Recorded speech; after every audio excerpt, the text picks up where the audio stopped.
सम्मानित सदन के समक्ष वित्तीय वर्ष 2022-23 का बजट प्रस्तुत करते हुए बहुत गर्व महसूस हो रहा है और मैं बहुत गर्व के साथ ये सदन के समक्ष रखना चाहता हूं कि ये हमारी सरकार का और मेरे द्वारा प्रस्तुत किया जा रहा लगातार 8वां बजट है।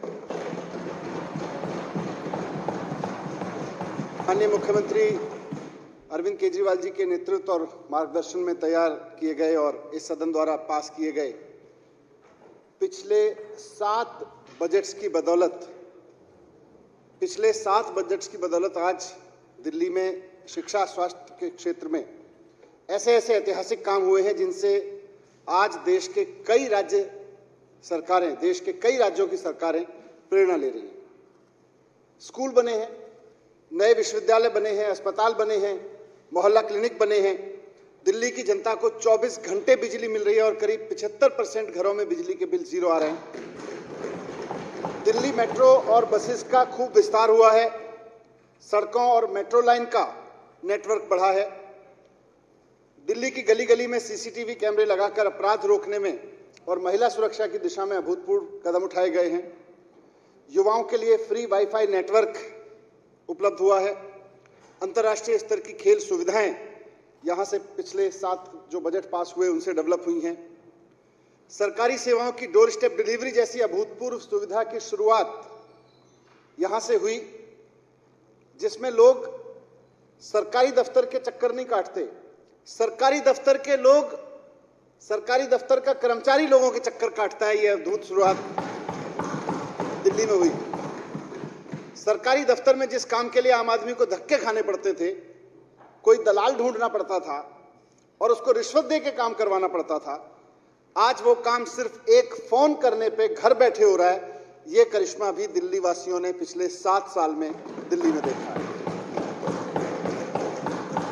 इस सदन में माननीय मुख्यमंत्री अरविंद केजरीवाल जी के मार्गदर्शन में मेरे द्वारा प्रस्तुत किए गए पिछले 7 बजट के सफल क्रियान्वयन के चलते पिछले 7 साल में दिल्ली सरकार ने विभिन्न विभागों और संस्थानों में, ये बहुत महत्वपूर्ण सूचना मैं इस सदन के समक्ष रख रहा हूं कि इस सदन में पिछले 7 बजट के फलस्वरूप, उसके सफल क्रियान्वयन के फलस्वरूप दिल्ली सरकार के विभिन्न विभागों और संस्थानों में 1,78,000 से ज्यादा युवाओं को सरकार में नौकरी दी गई है। दिल्ली में 1,78,000 से ज्यादा युवाओं को सरकार में नौकरी दी गई है पिछले 7 साल में। इसमें से 51,307 नौकरियां तो पक्की सरकारी नौकरियां हैं और जो पिछले 7 साल में ये 51,307 नौकरियां पिछले 7 साल में DSSB की परीक्षा लेके दी गई हैं। और यहां अध्यक्ष महोदय, ये भी जानना जरूरी होगा कि इसके हमसे पहले 2015 से पहले की सरकारों में करीब 9 साल तक, 2000 में कहूंगा 13 से पहले की सरकारों में करीब 9 साल तक ना के बराबर नौकरी दी गई। उन्होंने सरकारी नौकरी देने के लिए जो DSSB का परीक्षा तंत्र था उसको पूरी तरह ठप करके रखा हुआ था। मुझको याद है कि 2013-14 में 49 दिन के लिए जब माननीय मुख्यमंत्री अरविंद केजरीवाल जी के नेतृत्व में सरकार बनी थी तो उस वक्त DSSB की जिम्मेदारी मेरे पास में थी। मैंने उस वक्त DSSB के अधिकारियों को एक हफ्ते तक, 49 दिन में लगभग मैंने 1 हफ्ते तक मीटिंग की कि भाई नौकरियां क्यों नहीं मिल रही लोगों को, ये नौकरी सरकारी पद इतने खाली क्यों पड़े। मैंने उनसे प्लान बना के लाने को कहा। अपनी उस वक्त की क्षमता के अनुसार DSSB के अधिकारी मेरे सामने एक प्लान लेके आए। मैंने उनसे पूछा कि उस प्लान के हिसाब से जितनी वैकेंसीज हैं वो कितने समय में भर जाएंगी, तो उन्होंने खुद बोला कि 38 साल लगेंगे उन नौकरियों को भरने में। ये सारी नौकरियां जो 51,307 नौकरियां भरी गई हैं, उस वक्त मुझे बताया गया 38 साल लगेंगे। लेकिन उस वक्त हमने जो भी क्षमता उनकी बढ़ा सकते थे बढ़ाई और आज बहुत गर्व हो रहा है मुझे 7 साल बाद कि DSSB ने अपने काम की जब स्पीड पकड़ी तो 7 साल में दिल्ली में 51,307 युवाओं को नई नौकरियां, सरकारी नौकरियां दी गई, पक्की नौकरियां। इन पक्की सरकारी नौकरियों के साथ साथ दिल्ली सरकार की यूनिवर्सिटीज में करीब 2,500 पक्की नौकरी दी गई, अस्पतालों में करीब 3,000 पक्की नौकरी दी गई और 7 साल के दौरान 25,000 नए युवा टीचर्स को गेस्ट टीचर्स के रूप में रखा गया। इसी तरह करीब 50,000 नौकरियां सैनिटेशन और सिक्योरिटी के लिए भी रखी गई, अलग अलग एजेंसीज के माध्यम से दी गई। तो मात्र 7 साल में दिल्ली में 1,78,000 युवाओं को नई नौकरियों के अवसर सरकार में मिलना कोई छोटी बात नहीं है अध्यक्ष महोदय। और ये तो सिर्फ सरकारी नौकरियों की बात कही मैंने, उससे जुड़े हुए संस्थानों की बात कही। पिछले 7 साल में दिल्ली में 24 घंटे बिजली मिलने लगी, इंफ्रास्ट्रक्चर में डेवलपमेंट हुआ, एजुकेशन और हेल्थ की फैसिलिटीज में डेवलपमेंट हुआ, एक ईमानदार सरकार काम कर रही है। व्यापार के लिए, ट्रेडर्स के लिए zero tax policy, zero rate policy लागू की गई, ईज ऑफ डूइंग बिजनेस की सुविधा दी गई। प्राइवेट सेक्टर, इस सब की वजह से प्राइवेट सेक्टर और खासतौर से लघु और मध्यम वर्ग के जो व्यवसायी हैं वो खूब फले फूले हैं दिल्ली में, और उससे प्राइवेट सेक्टर्स में भी जॉब में खूब बढ़ोतरी हुई है।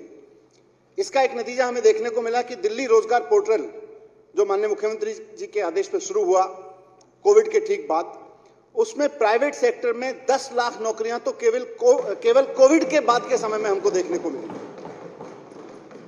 अध्यक्ष महोदय, पिछले 7 साल में इस सदन में प्रस्तुत बजट प्रस्तावों और योजनाओं में शिक्षा और स्वास्थ्य को प्राथमिकता दी गई है, और यही वजह है कि 7 साल में शिक्षा और स्वास्थ्य में हुए दूरदर्शी निवेश के कारण कोविड महामारी के बीच भी दिल्ली की स्वास्थ्य व्यवस्था इसलिए संभल पाई क्योंकि कोविड से पहले वर्षों में यहां पे स्वास्थ्य के क्षेत्र में प्राथमिकता के आधार पे काफी निवेश किया गया था।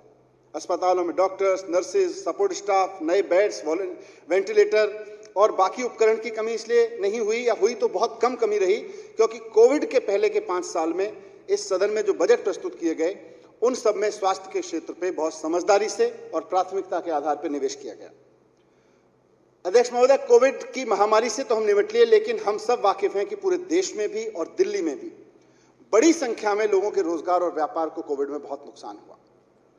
तत्काल राहत के लिए पिछले 2 साल में पीड़ित और जरूरतमंद परिवारों और लोगों को वित्तीय सहायता, अनुदान राशि, राशन, भोजन आदि की व्यवस्था कुछ करके फौरी मदद तो की गई, लेकिन फौरी मदद तो फौरी मदद होती है। इस सदन में अपने 8वें बजट में मैं दिल्ली वासियों के लिए नए रोजगार सृजित करने और अर्थव्यवस्था को कोविड, जीएसटी, नोटबंदी जैसे तमाम कारणों से पिछले सालों में हुए नुकसान से उबरने का एक एजेंडा लेकर आया हूं। इससे व्यापार और उद्योग जगत को प्रोत्साहन मिलेगा और हमारे दिल्ली के नागरिकों के लिए बड़ी संख्या में रोजगार और व्यापार के नए नए अवसर पैदा होंगे। इस बजट में प्रस्तुत योजनाओं और प्रस्तावों से न केवल दिल्ली के युवाओं को उद्यमशीलता के नए अवसर मिलेंगे, बल्कि पहले से स्थापित उद्यम और व्यापार को भी काफी बढ़ावा मिलेगा, उनको भी लाभ मिलेगा, वो भी समृद्ध होंगे। मैंने पिछले 7 साल में इस सदन में सरकार की प्राथमिकता के आधार पर आपके समक्ष जीरो टैक्स बजट प्रस्तुत किया, एजुकेशन बजट प्रस्तुत किया, हेल्थ बजट प्रस्तुत किया। इस सदन में मैंने एक बजट ग्रीन बजट भी प्रस्तुत किया। पिछले साल देशभक्ति बजट प्रस्तुत किया। आज आपकी अनुमति से मैं इस सदन में अगले वित्त वर्ष के लिए रोजगार बजट प्रस्तुत कर रहा हूं। पिछले साल के देशभक्ति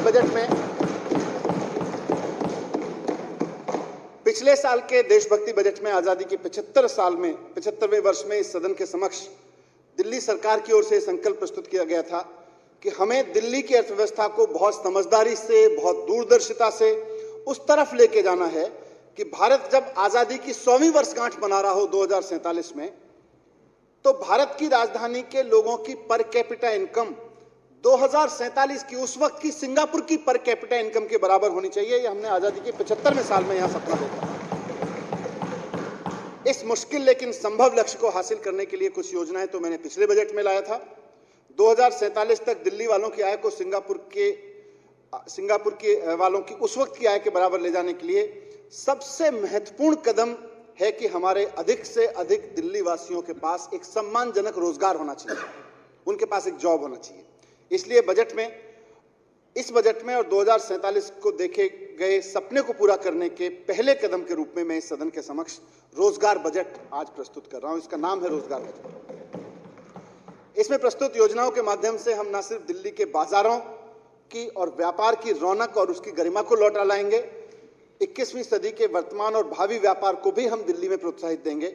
और इन सब प्रयासों से जो मैं इस बजट में रखने जा रहा हूं, इन सब प्रयासों से अगले 5 साल में दिल्ली में कम से कम 20 लाख नई नौकरियां पैदा होंगी। 20 लाख नई नौकरियां पैदा होंगी। रोजगार बजट के माध्यम से हमारा लक्ष्य, इस बजट के माध्यम से हमारा लक्ष्य आर्थिक विकास के इंजन को फिर से स्टार्ट करना है, सुदृढ़ बनाना है। ये तो है ही, लेकिन अध्यक्ष महोदय, 20 लाख नई नौकरियां वाले इस रोजगार बजट के प्रस्ताव और योजनाओं को सदन के समक्ष प्रस्तुत करने से पहले थोड़ी सी चर्चा में दिल्ली के आर्थिक परिदृश्य पर और इस साल के बजट पर रखना चाहता हूं। कोविड की 5 लहरों के बीच आई आर्थिक चुनौतियों से अब दिल्ली की अर्थव्यवस्था धीरे धीरे उबर रही है और इसके चलते दिल्ली का जीएसडीपी प्रचलित बाजार मूल्यों पे वर्ष 2020-21 के 7,85,342 करोड़ रुपए से बढ़कर 2021-22 में 9,23,967 करोड़ रुपए रहने की संभावना है। ये 17.65% वृद्धि का संकेत है। मैं यह भी स्पष्ट करना चाहता हूं कि 2021-22 में दिल्ली की जीएसडीपी की वास्तविक वृद्धि दर 10.23% रहने की संभावना है, जबकि राष्ट्रीय स्तर पर यह वृद्धि 8.9% की होने का आकलन है। इसका अर्थ है कि हम महामारी पूर्व की जो हमारी आर्थिक गतिविधियां थी दिल्ली में, उस स्तर पर लौट रहे हैं। राष्ट्रीय स्तर पर जो जीडीपी है उसमें दिल्ली के जीएसडीपी का योगदान 2011-12 में 3.94% था, उससे बढ़ के इस साल 21-22 में 4.21% हो गया है, जबकि दिल्ली देश की कुल आबादी का केवल 1.52% है।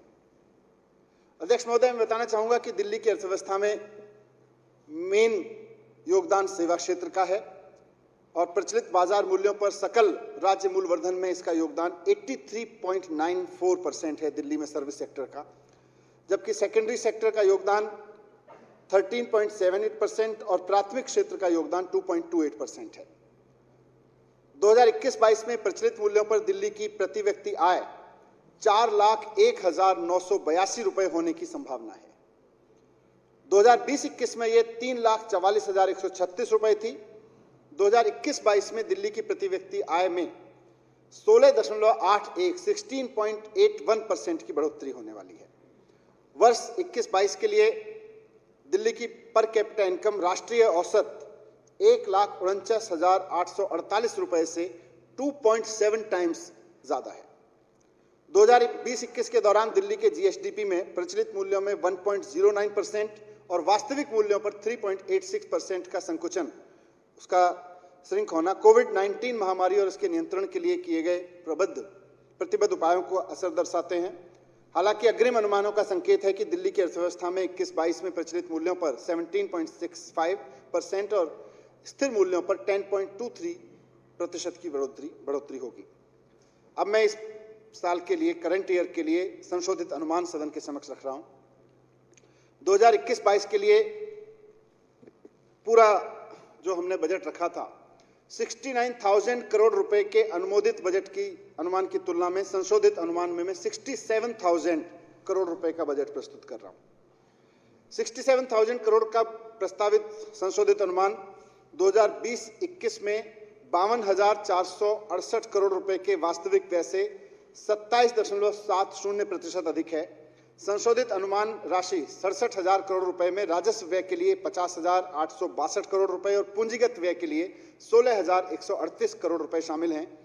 पूंजीगत बजट 2021-22 के लिए अनुमोदित बजट अनुमान के 17,201 करोड़ रुपए से कम होकर संशोधित अनुमान में 16,138 करोड़ रुपए का हो गया है। यह मुख्यतः कोविड महामारी के कारण लागू लॉकडाउन के बाद पूंजीगत कार्यों की धीमी गति के कारण है। स्थापना व्यय और अन्य प्रतिबद्ध देयताओं के लिए 2021-22 के अनुमोदित बजट अनुमान 31,200 करोड़ रुपए से बढ़कर संशोधित अनुमान में 32,400 करोड़ रुपए किए जाने का प्रस्ताव है। ऐसा मुख्य रूप से कोविड नियंत्रण संबंधी व्यय के कारण है। स्कीम प्रोजेक्ट्स के लिए संशोधित अनुमान 21-22 में 34,600 करोड़ रुपए प्रस्तावित है। अनुमोदित बजट अनुमान में ये 37,800 करोड़ रुपए था पिछले साल, इस साल करंट ईयर का। सप्लीमेंट्री ग्रांट्स महोदय, वर्ष 2021-22 के दौरान संशोधित अनुमानों में 468.22 करोड़ रुपए की पूरक अनुदान मांग की आवश्यकता होगी। इसके लिए पूरक अनुदान मांगों के लिए सदन का अनुमोदन चाहता हूं। अब मैं अगले वित्त वर्ष के लिए कुछ बजट अनुमान इस सदन के समक्ष प्रस्तुत कर रहा हूं। हमारी सरकार सत्ता में आने से पहले अध्यक्ष महोदय, राष्ट्रीय राजधानी क्षेत्र दिल्ली का कुल व्यय 2014-15 के दौरान 30,940 करोड़ रुपए था। मैंने जून 2015 में 41,149 करोड़ रुपए के अनुमानित व्यय के साथ अपना पहला बजट पेश किया था और मुझे खुशी हो रही है 2022-23 के लिए 75,800 करोड़ रुपए का बजट में यहाँ पर प्रस्तावित है। अगले साल के लिए 75,800 करोड़ का बजट है, जो 2014-15 के 30,940 करोड़ रुपए के व्यय की तुलना में 2.5 गुना है। तो तब से लेकर अब तक 2.5 गुना आगे आ चुके हैं। 75,800 करोड़ रुपए के बजट में 32,000 करोड़ रुपए स्थापना और अन्य प्रतिबद्ध व्यय के लिए, 43,600 करोड़ रुपए योजनाओं, कार्यक्रमों और परियोजनाओं के लिए है। 75,800 करोड़ रुपए के बजट अनुमान में 2022-23 में राजस्व के तहत 53,687 करोड़ रुपए और पूंजीगत परिव्यय के तहत 22,113 करोड़ रुपए शामिल हैं। 21-22 के बजट अनुमान के खर्च में 17,201 करोड़ रुपए पूंजीगत मद के तहत और 51,799 करोड़ रुपए राजस्व के अंतर्गत थे।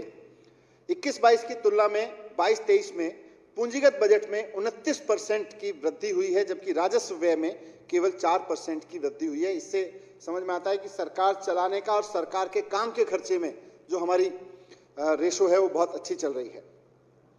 इसके अलावा 2022-23 में प्रस्तावित पूंजीगत परिव्यय 22,113 करोड़ रुपए है, जो 14-15 के 7,430 करोड़ रुपए के पूंजीगत व्यय से लगभग 3 गुना है। 2022-23 का प्रस्तावित बजट अनुमान 75,800 करोड़ रुपए, 21-22 के बजट अनुमान 69,000 करोड़ रुपए से 9.86% और संशोधित अनुमान से 13.13% अधिक है। वर्ष 2022-23 के लिए 75,800 करोड़ रुपए के प्रस्तावित बजट का वित्त पोषण 47,700 करोड़ रुपए राजस्व से आएंगे, 1,000 करोड़ रुपए गैर राजस्व से, 325 करोड़ रुपए हमेशा की तरह सेंट्रल गवर्नमेंट से, केंद्रीय करों में हिस्सेदारी से, 10,000 करोड़ रुपए लघु बचत ऋण से, 802 करोड़ रुपए पूंजीगत प्राप्तियों से, 10,000 करोड़ रुपए जीएसटी प्रतिपूर्ति से, 1,621 करोड़ रुपए प्रायोजित योजनाओं से, केंद्र प्रायोजित योजनाओं से और केवल 643 करोड़ रुपए भारत सरकार की अनुदान सहायता से और बाकी प्रारंभिक शेष ओपनिंग बैलेंस से आएगी। स्थानीय निकायों में वित्तीय सहयोग के बारे में अध्यक्ष महोदय, हमारी सरकार स्थानीय निकायों को 4,374 करोड़ रुपए का वित्तीय सहयोग उपलब्ध कराएगी। इसमें से 2,305 करोड़ रुपए स्थानीय निकायों द्वारा योजनाओं, कार्यक्रम, परियोजनाओं के कार्यान्वयन के लिए संबद्ध राशि के रूप में होंगे और 2,069 रुपए बेसिक टैक्स असाइनमेंट के रूप में होंगे। इसके अलावा 1,780 करोड़ रुपए की राशि स्थानीय निकायों को स्टैंप और पंजीकरण शुल्क में हिस्से और एकमुश्त पार्किंग शुल्क के रूप में उपलब्ध कराई गई है। इस प्रकार हमारी सरकार बजट अनुमान 2022-23 में स्थानीय निकायों को 6,154 करोड़ रुपए का कुल वित्तीय सहयोग दे रही है। अध्यक्ष महोदय, अब मैं आपके समक्ष रोजगार बजट प्रस्तुत कर रहा हूं। अध्यक्ष महोदय, अब मैं आपके समक्ष 20 लाख नई नौकरियों वाले रोजगार बजट के महत्वपूर्ण खंड को प्रस्तुत करना चाहता हूं। इसमें मैं दिल्ली की अर्थव्यवस्था को तरक्की के रास्ते पर ले जाने की और उससे रोजगार के लाखों अवसर पैदा होने की योजनाओं को रखूंगा। अर्थव्यवस्था अध्यक्ष महोदय चाहे दिल्ली की हो या पूरे देश की, उसकी तरक्की का रास्ता अधिक से अधिक लोगों के हाथ में रोजगार देने से खुलता है। अगर दिल्ली के आंकड़ों को हम देखें तो हम पाते हैं कि दिल्ली की, ये महत्वपूर्ण एनालिसिस एक मैंने किया है इस बजट में रखने के लिए, जब मैं रोजगार बजट लेके आया हूं आपके पास। अगर दिल्ली के डेटा को हम देखें तो हम देखते हैं कि दिल्ली की 1,68,00,000 की आबादी में से केवल 55,87,000 लोगों के पास कोई रोजगार है। यानी हमारी दिल्ली में केवल 1/3 आबादी के हाथ में कोई रोजगार है। इस तरह हमारी 1/3 आबादी के ऊपर बाकी की 2/3 आबादी की जिंदगी चलाने का भी उसके कंधों पर जिम्मेदारी है। और दिल्ली के आंकड़ों की तुलना अगर हम लंदन, सिंगापुर, न्यूयॉर्क जैसे शहरों से करें तो हम देखते हैं कि लंदन की आबादी 90 लाख है। इसमें से 51,60,000 लोग रोजगार करते हैं। यानी लंदन में 58% लोगों के पास में रोजगार है, वहां की 58% आबादी के पास रोजगार है। न्यूयॉर्क की आबादी 88 लाख लोग हैं, उसमें से 46,25,000 लोगों के पास में, यानी कि करीब 52.6% आबादी के पास में न्यूयॉर्क में रोजगार है। सिंगापुर की आबादी आज 55 लाख है और इसमें से 36,43,000 लोगों के पास में रोजगार है, यानी कि 67% लोगों के पास रोजगार है। तो हम देखें तो लंदन में 58% लोगों के पास रोजगार है, न्यूयॉर्क में 52% से ज्यादा लोगों के पास रोजगार है। सिंगापुर में 67% लोगों के पास रोजगार है। दिल्ली में 33% लोगों के पास में रोजगार है। तो इसी से अर्थव्यवस्था को आगे खोलने का, इस डेटा को हम समझेंगे और कहां फंसी हुई है पर कैपिटा इनकम और इकोनॉमी, उसको समझेंगे तो इससे आगे बढ़ने का रास्ता हमको यहीं से समझ में आएगा।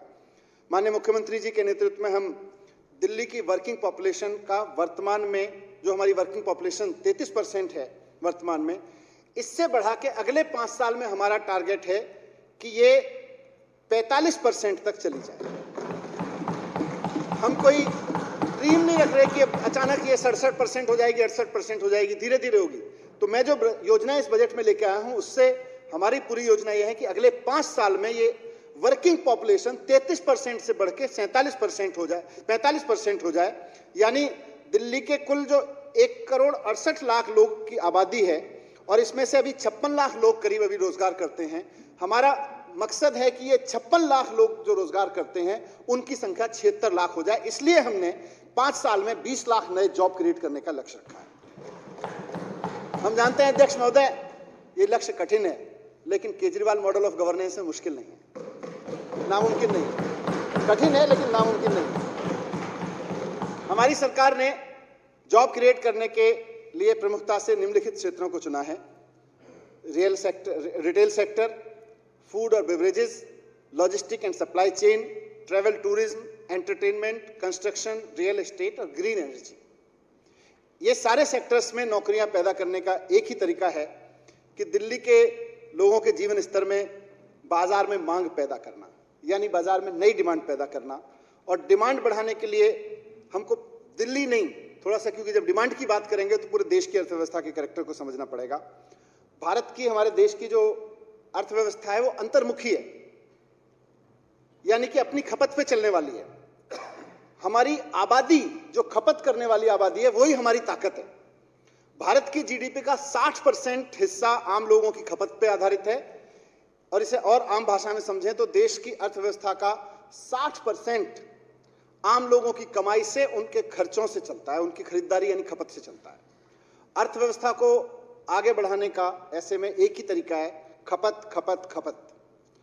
आप अपने नागरिकों की खपत करने की क्षमता बढ़ाइए, अर्थव्यवस्था अपने आप आगे बढ़ती चली जाएगी। दुनिया में, आज मैं खपत खपत खपत बोल रहा हूं तो दुनिया में मंदी के दौर से निकलने के लिए बार बार यह फॉर्मूला अपनाया गया है। दूसरे विश्व युद्ध के बाद में अमेरिका में खुद इस रास्ते पे चला गया और इस रास्ते पे चल के अमेरिका ने खुद को खड़ा किया। 1945 के बाद अमेरिका में राजनेता, कारोबारी, उनके लेबर लीडर, सब कोई भी हो, सभी देश के लोगों को ज्यादा से ज्यादा खर्च करने के लिए प्रेरित कर रहे थे। वहां माहौल बनाया गया कि खर्च करो, और इसके लिए तेज विकास में, जो अमेरिका का तेज विकास दिखा, इसी खर्च का असर दिख रहा है। 1945 से 1968 के बीच अमेरिका में वहां की सरकारों ने लोगों की न्यूनतम मजदूरी 4 गुना बढ़ाई ताकि वो खर्च कर सकें, ताकि उनके पास खर्च करने के लिए पैसा हो सके। दूसरे महायुद्ध के बाद अपने पैरों पर खड़े होने के लिए अमेरिका ने अपनी आबादी को अपनी ताकत बनाया। आज भारत की युवा आबादी हमारी भारत की ताकत है। महामारी और महामंदी के प्रभाव से पूरे देश की अर्थव्यवस्था को बचाने के लिए हमें अपनी इसी युवा आबादी को रोजगार देना होगा ताकि वो खर्च कर सके। युवाओं के हाथ में पैसा होगा तो वो खर्च करेगा, वो खर्च करेगा तो बाजार में मांग बढ़ेगी, उत्पादन बढ़ेगा और उसके परिणाम स्वरूप रोजगार बढ़ेंगे।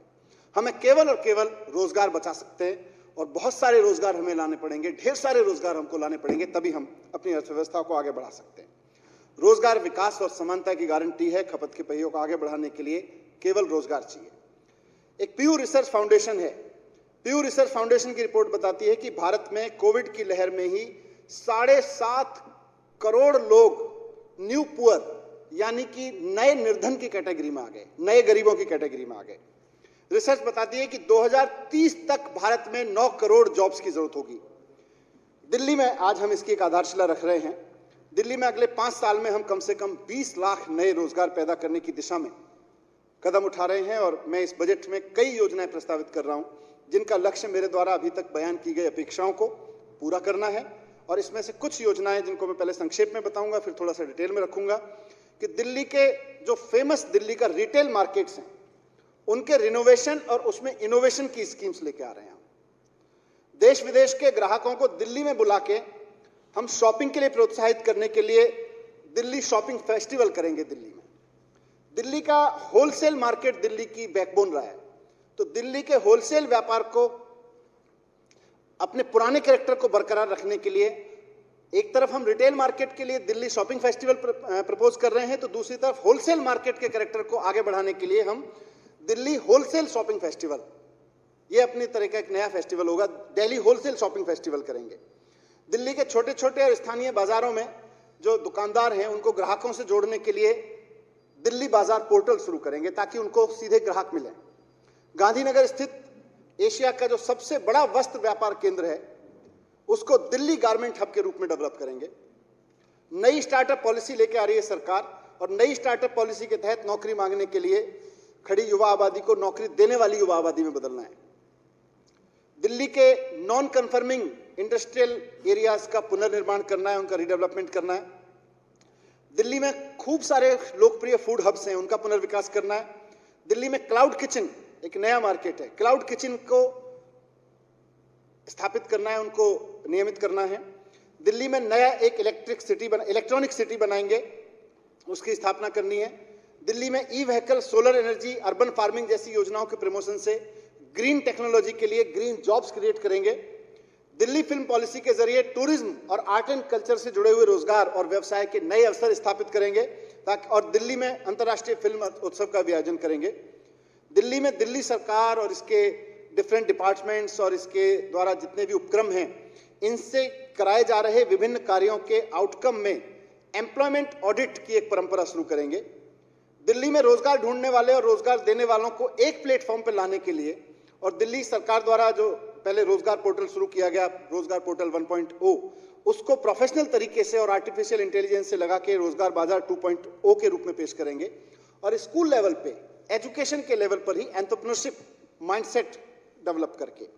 अब मैं कुछ समय, अध्यक्ष महोदय, जो मैंने अभी ये संक्षेप में बताया, इनको डिटेल में आपके समक्ष बताना चाहता हूं। हम जानते हैं कि दिल्ली बहुत फेमस मार्केट्स का शहर है, बड़े प्रतिष्ठित बाजार है दिल्ली में, हमेशा इस शहर का गौरव रहे। प्रत्येक बाजार का, हर एक बाजार का अपना महत्व है, अपना इतिहास है, उसकी अपनी पहचान रही है, हर मार्केट की अपनी कहानी है। वर्तमान में सारी दिल्ली के रिटेल मार्केट्स में 3.5 लाख से अधिक दुकानें हैं जो करीब 7.5 लाख लोगों को रोजगार देती हैं। आधुनिक शॉपिंग मॉल के इस युग में भी दिल्ली के जो प्रतिष्ठित एस्टेब्लिश्ड मार्केट हैं, कन्वेंशनल मार्केट हैं, उनके प्रति लोगों का अभी भरोसा कायम है। दिल्ली और उसके आसपास के 150-200 किलोमीटर के दायरे में, अध्यक्ष महोदय, अभी भी लोग हमारे इन परंपरागत प्रतिष्ठित बाजारों से शॉपिंग करना पसंद करते हैं, उनमें विश्वास रखते हैं। यहाँ के व्यापारियों ने, जो यहाँ के, उसका श्रेय यहाँ के व्यापारियों को जाता है। यहाँ के व्यापारियों ने आज भी लोगों के दिल में दिल्ली का माल मतलब भरोसे का माल, दिल्ली की शॉपिंग मतलब भरोसे की शॉपिंग, इसको कायम रखा है। यहाँ इन प्रतिष्ठित बाजारों में दिल्ली में ग्राहकों के साथ कोई लूट खसोट नहीं होती, धोखाधड़ी नहीं होती, यहाँ एक अपनेपन का संबंध होता है। इसमें एक पारंपरिक दिल्ली का लोकाचार है, खरीदारी की एक संस्कृति, इसकी धरोहर है इन मार्केट्स की। आज दिल्ली के इन परंपरागत बाजारों को इंफ्रास्ट्रक्चर और बाकी सुविधाओं से, मॉडर्न फैसिलिटीज से रीडेवलपमेंट की जरूरत है। इन बाजारों की क्षमता है कि अगर सरकार के सहयोग से इन बाजारों के व्यापार में थोड़ी भी वृद्धि होती है तो यहाँ लाखों नई नौकरी पैदा हो सकती है। तो दिल्ली सरकार स्थानीय मार्केट एसोसिएशंस और दुकानदारों के साथ मिलकर इन बाजारों को आकर्षक और भरोसे का शॉपिंग एक्सपीरियंस देने वाले बाजार के रूप में डेवलप करेगी। और अगले 5 साल में हमारी योजना दिल्ली के इन प्रतिष्ठित बाजारों का पुनर्विकास और कायाकल्प करके इनको आकर्षक पर्यटक स्थल जैसा बनाने का है। इस कार्यक्रम के पहले चरण के हिस्से के रूप में इस साल से हम 5 बाजारों से इसकी शुरुआत करेंगे और उन्हें भावी विकास के मॉडल के रूप में प्रस्तुत करेंगे। इसके लिए अगले वित्त वर्ष में 100 करोड़ का प्रावधान किया गया है। मात्र 5 बाजारों के अंदर अगर इनका रीडेवलपमेंट हो जाए और इनको अच्छे से इनका मार्केट बढ़ जाए तो केवल 5 बाजारों के अंदर से 5 साल के अंदर अंदर कम से कम 1.5 लाख नई नौकरियां पैदा होंगी। अध्यक्ष महोदय, दिल्ली में शॉपिंग करना अपने आप में एक सुखद और जीवंत अनुभव है। सरकार की योजना है कि सिर्फ दिल्ली नहीं, पूरे देश से और पूरे विदेश से भी लोग दिल्ली में शॉपिंग के लिए आएं। जितनी बड़ी संख्या में लोग दिल्ली में शॉपिंग के लिए आएंगे उतनी ही तेजी से दिल्ली की इकोनॉमी बढ़ेगी और नए नए जॉब्स क्रिएट होंगे। दिल्ली में शॉपिंग के लिए देश और दुनिया के लोगों को आमंत्रित करने और इसको एक उत्सव के रूप में शॉपिंग कराने के लिए हर साल दिल्ली शॉपिंग फेस्टिवल का आयोजन किया जाएगा। यह आयोजन मूलतः ऐसे उपभोक्ताओं के लिए होगा जो दिल्ली के चुनिंदा बाजारों में अपने परिवार के साथ में शॉपिंग एक्सपीरियंस का आनंद लेना चाहते हैं।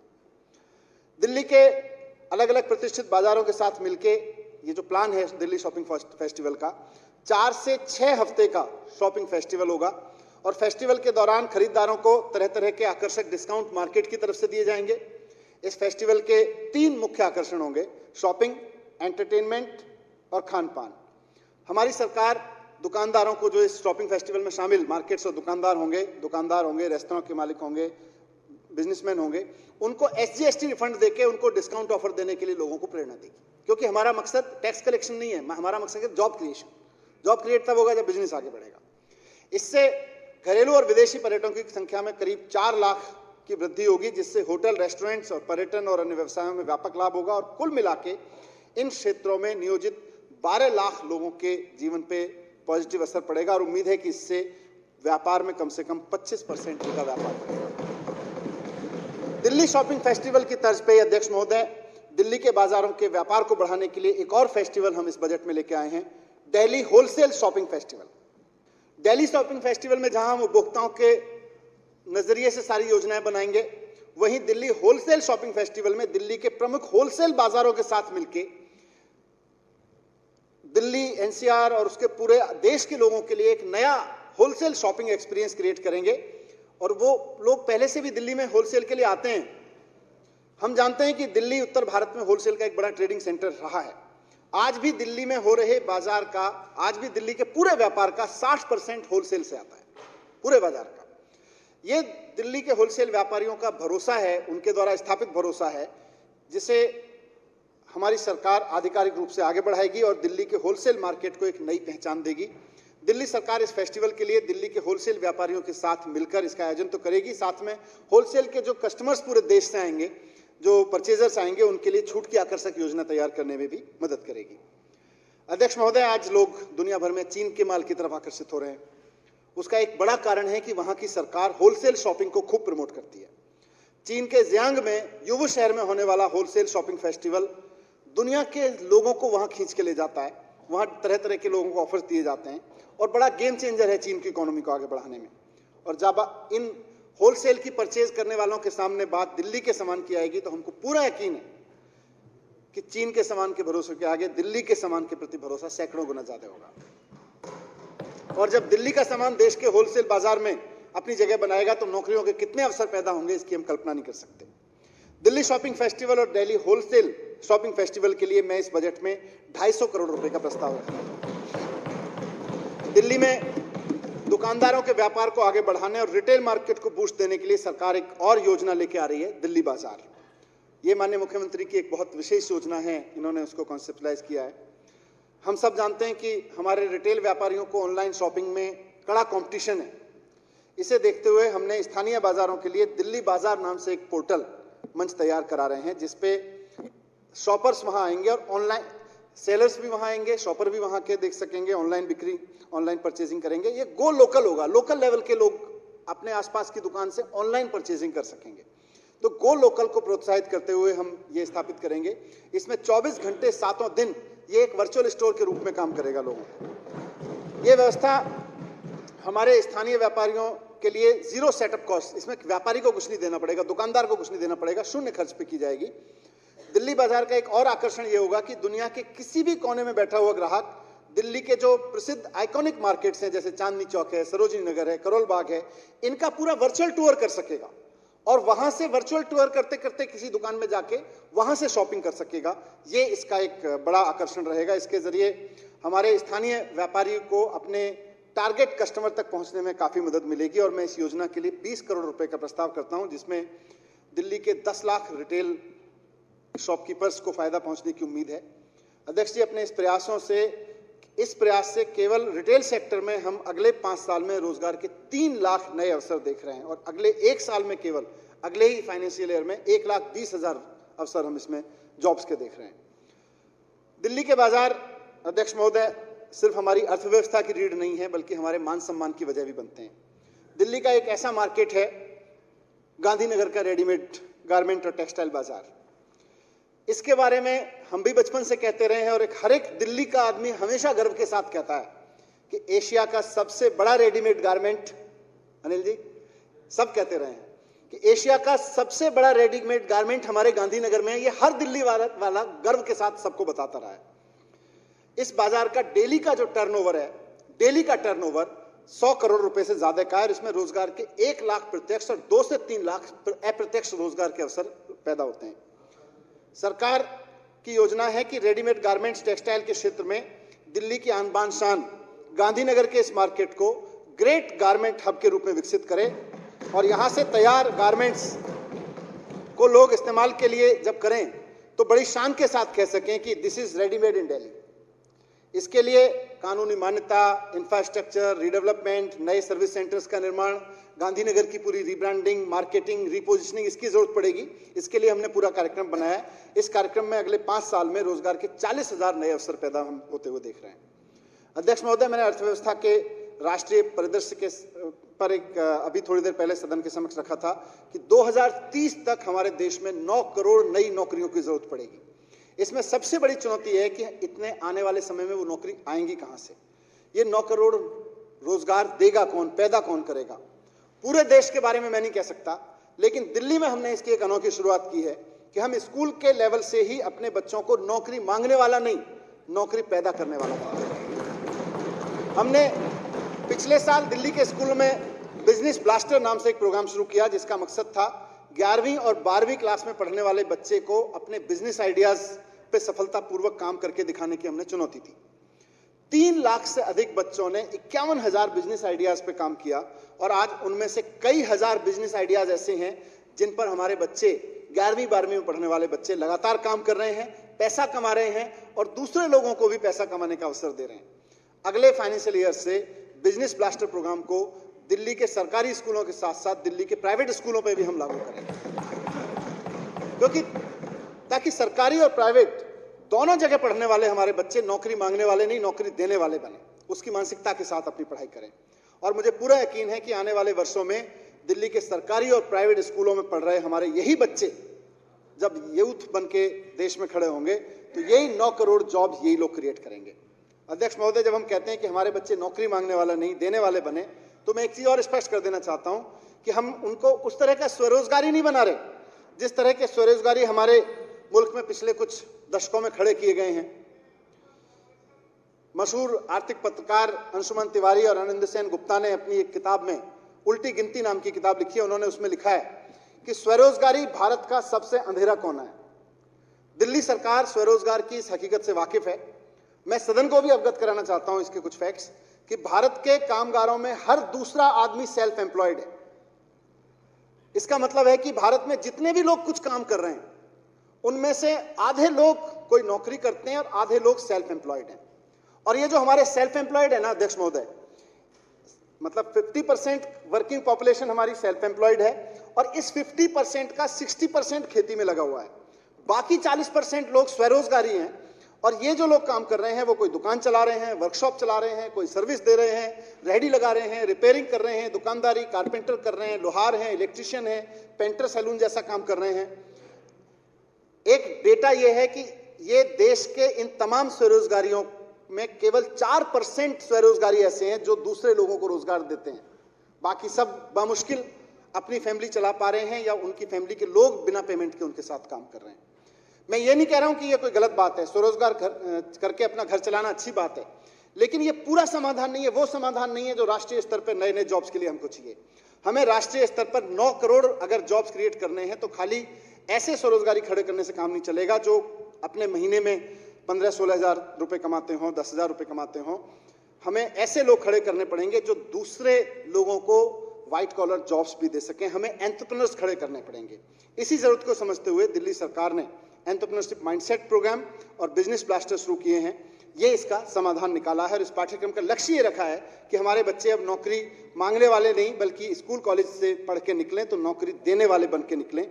इस पाठ्यक्रम से हम दिल्ली के स्कूलों में भविष्य के बिजनेस लीडर्स दे रहे हैं। अध्यक्ष महोदय, एंटरप्रेन्योरशिप को आगे बढ़ाने के लिए दिल्ली सरकार ने स्टार्टअप पॉलिसी बनाई है और मुझे सदन के समक्ष ये जानकारी साझा करते हुए खुशी हो रही है केंद्र सरकार ने भी इस बात को माना है कि आज हमारी दिल्ली भारत की स्टार्टअप राजधानी है। यहाँ देश के सबसे ज़्यादा स्टार्टअप रजिस्टर हुए हैं। दिल्ली के स्टार्टअप इकोसिस्टम को और मजबूत बनाने के लिए हमने दिल्ली की स्टार्टअप पॉलिसी को और प्रोग्रेसिव बनाया है। हमारे देश में आज अगर कोई युवा स्टार्टअप सेटअप करना चाहता है तो उसको अपना मूल काम छोड़ के, जो उसका मूल आइडिया है उसको छोड़ के वो सरकार के साथ उलझता है, टैक्स सिस्टम में उलझता है, एनफोर्समेंट में उलझता है, जीएसटी में, एमसीडी में उलझता है, पेटेंट के लिए उलझता है। इस जैसे काम में 90% समय देता है स्टार्टअप वाला युवा और 10% अपने मूल काम में देता है। हमारी स्टार्टअप पॉलिसी जो नई बन रही है ये सुनिश्चित करेगी कि स्टार्टअप शुरू करने वाले युवाओं का 100% समय अपने आइडिया पे काम करने में जाए और जो 90% समय इधर उधर जाता है, इधर उधर की फॉर्मेलिटीज में जाता है, वो उसकी जिम्मेदारी दिल्ली सरकार नई स्टार्टअप पॉलिसी में। सरकार इंक्यूबेशन सेंटर बनाएगी स्टार्टअप के लिए, इनकी मार्केटिंग, इनकी मेंटरिंग, इनके इन्वेस्टमेंट के लिए सम्मेलन आयोजित करेगी, इनके फाइनेंस के लिए बैंक्स और इन्वेस्टर्स के साथ इनका टाइप कराएगी। नई स्टार्टअप लागू होने के बाद हर साल बजट में इसके लिए मैंने 50 करोड़ रुपए का प्रावधान रखा है इस साल के बजट में।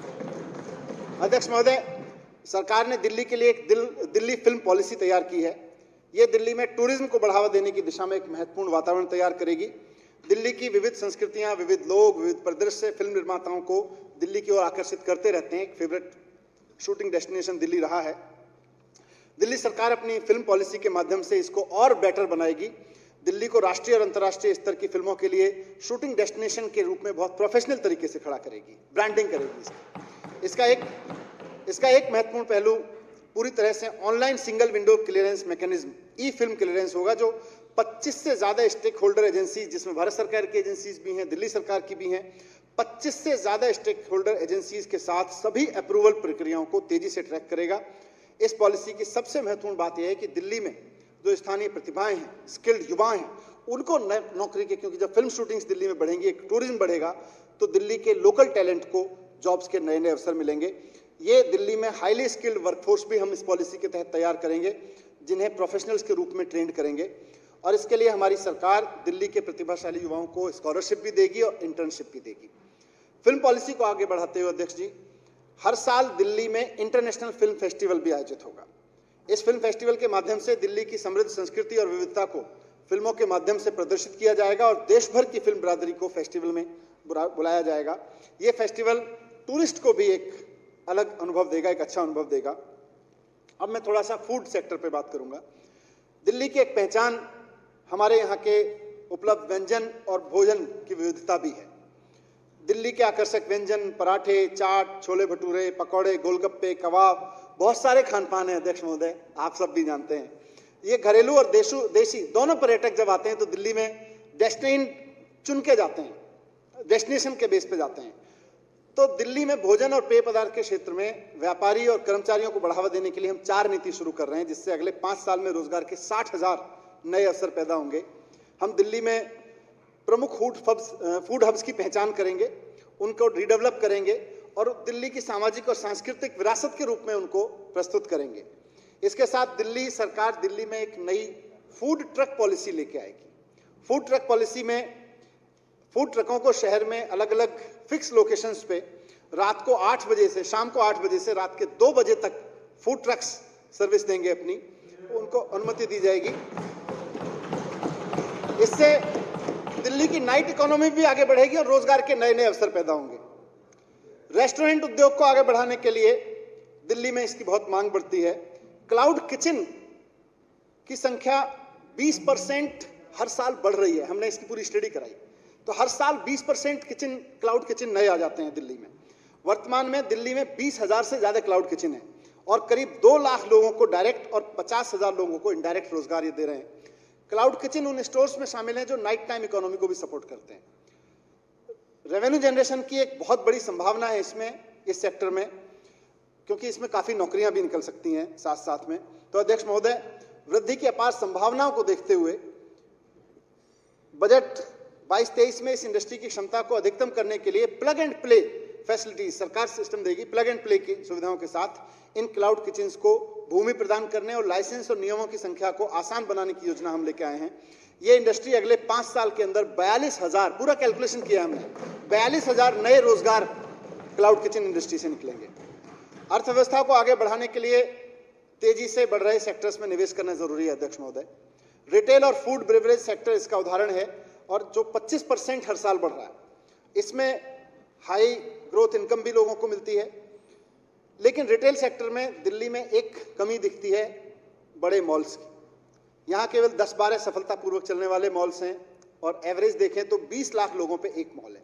इससे यहाँ की नौकरी और खरीदार जो है एनसीआर चले जाते हैं, गुड़गांव चले जाते हैं, नोएडा चले जाते हैं। दिल्ली में प्रति 1000 की आबादी पे मॉल स्पेस की उपलब्धता सबसे कम है। दिल्ली की तुलना में एनसीआर में ये 6 गुना ज्यादा है। हमारा प्रस्ताव दिल्ली में ग्रेड ए रिटेल और फूड हब विकसित करना है, ताकि आज लोग खरीदारी के लिए जिस प्रीमियम एक्सपीरियंस के लिए एनसीआर जाते हैं, उनको दिल्ली में वर्ल्ड क्लास ब्रांड और रिटेल की सुविधाएं मिल सके।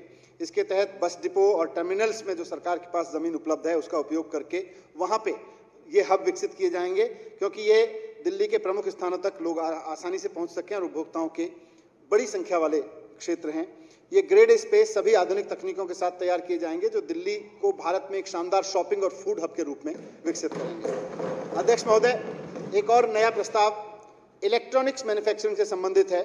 इलेक्ट्रॉनिक्स मैन्युफैक्चरिंग आज दुनिया में सबसे ज्यादा जॉब्स देने वाला उद्योग है। इसकी खास बात यह है कि ये नॉन पॉल्यूटिंग सेक्टर है। परंपरागत रूप से अगर पुरानी चीज देखें तो दिल्ली 70-80 के दशक में भारत में इलेक्ट्रॉनिक ट्रेड का सेंटर था। आज भी दिल्ली के इलेक्ट्रॉनिक्स और इलेक्ट्रिकल मार्केट देश में पूछे जाते हैं। दिल्ली की खुद की मांग और देश की मांग को पूरी करने के उद्देश्य से हम दिल्ली में एक इलेक्ट्रॉनिक सिटी का निर्माण करेंगे। इससे स्थापित हो जाने के बाद 80,000 लोगों को रोजगार मिलेगा। इसमें इस प्रयोजन के लिए सरकार बपरौला में 90 एकड़ में प्लग एंड प्ले मैन्युफैक्चरिंग केंद्र की स्थापना करेगी, ताकि इलेक्ट्रॉनिक कंपनियों को दिल्ली में अपना बेस स्थापित करने के लिए आमंत्रित किया जा सके। हम इस कार्यक्रम को भारत सरकार के इलेक्ट्रॉनिक मैन्युफैक्चरिंग क्लस्टर ईएमसी कार्यक्रम के सहयोग से करने की कोशिश करेंगे। वर्तमान में दिल्ली में 25 notified non confirming industrial area हैं, जिसमें करीब 16 लाख लोग काम करते हैं। इन क्षेत्रों के रिडेवलपमेंट की और अपग्रेडेशन की जरूरत है।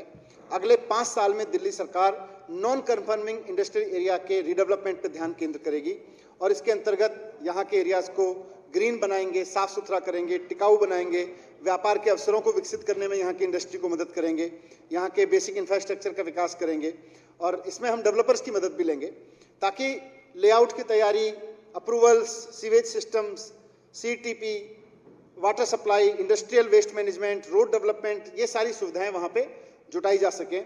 सरकार वहाँ पे कॉमन फैसिलिटी सेंटर CFC भी बनाएगी, जिससे इन औद्योगिक क्षेत्रों की जरूरत के अनुसार R&D, एक्सपीरियंस सेंटर, वहाँ टूल रूम, प्रोसेसिंग सेंटर, मान्यता प्राप्त लैब्स वहाँ पे हों, business convention centre, raw material bank हो, लॉजिस्टिक सेंटर, इसके अलग अलग सेक्टर इसमें शामिल होंगे। In non confirming industrial area के पुनर्विकास के बाद दिल्ली के लोगों के लिए 6 लाख से अधिक जॉब के नए अवसर पैदा होंगे। इसका भी हमने पूरी स्टडी कराई है। अध्यक्ष महोदय, आने वाले पीढ़ियों के लिए स्वच्छ हवा और पानी उपलब्ध कराना दिल्ली सरकार के 2047 के विजन का एक हिस्सा है। इसे ध्यान में रखते हुए अगले 5 साल में दिल्ली सरकार ने कई पहल शुरू कर चुकी है, और इससे 1 लाख ग्रीन जॉब्स दिल्ली में नए बनने वाले हैं। मुझे बताते हुए खुशी हो रही है कि दिल्ली की जो EV पॉलिसी हमने लॉन्च की, 18 महीने के अंदर अंदर भारत की EV कैपिटल हमारी पॉलिसी की वजह से दिल्ली में बन गई है। 2019-20 में दिल्ली में नए वाहनों की बिक्री में इलेक्ट्रिक वाहनों की हिस्सेदारी 1.2% थी 2 साल पहले। आज EV की बिक्री में 10% का आंकड़ा पार कर लिया है दिल्ली में, और ये भारत का सबसे नंबर 1 स्टेट बन गया है। EV की सेल में 10% सेल EV व्हीकल्स की हो रही है, जो यूके, फ्रांस, सिंगापुर, इन जैसे देशों से भी EV परसेंटेज में हम आगे पहुंच गए हैं। अब जब EV की सेल बढ़ रही है, EV की हिस्सेदारी बढ़ रही है रेगुलर ट्रैफिक में, तो उसके चलते अगले 5 साल में उसकी मरम्मत के लिए, उसकी मेंटेनेंस के लिए, उसके चार्जिंग स्टेशन के संचालन करने के लिए, उसके रखरखाव के लिए 20,000 नए रोजगार पैदा होंगे केवल EV से सेक्टर में। इसके अलावा दिल्ली सरकार अगले वर्ष से 30% रिजर्वेशन के साथ महिला ड्राइवरों के लिए 4200 से अधिक ऑटो लेके आ रही है। माननीय सर्वोच्च न्यायालय की सहमति से अगले 5 साल में हम हर साल 5000 ऑटो परमिट जारी करेंगे, और इससे 25,000 नई नौकरी पैदा होंगी। दिल्ली रूफटॉप सोलर यूनिट्स को अपनाने की दिशा में भी लगातार प्रगति कर रही है। रूफटॉप के 16 प्लांटों की स्थापित क्षमता पहले ही 900 मेगावाट पहुंच गई है।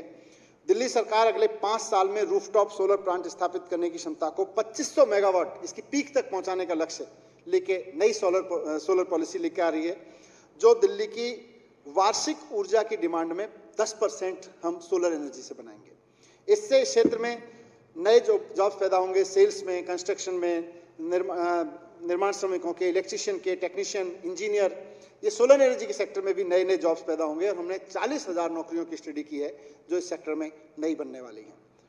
दिल्ली के ग्रीन कवर को बढ़ाने के लिए, पौष्टिक जीवन, जैविक भोजन की आपूर्ति के लिए और महिलाओं को घर घर पर रोजगार देने के लिए एक नई स्कीम सरकार पूसा इंस्टीट्यूट के सहयोग से लेकर आ रही है, स्मार्ट अर्बन फार्मिंग।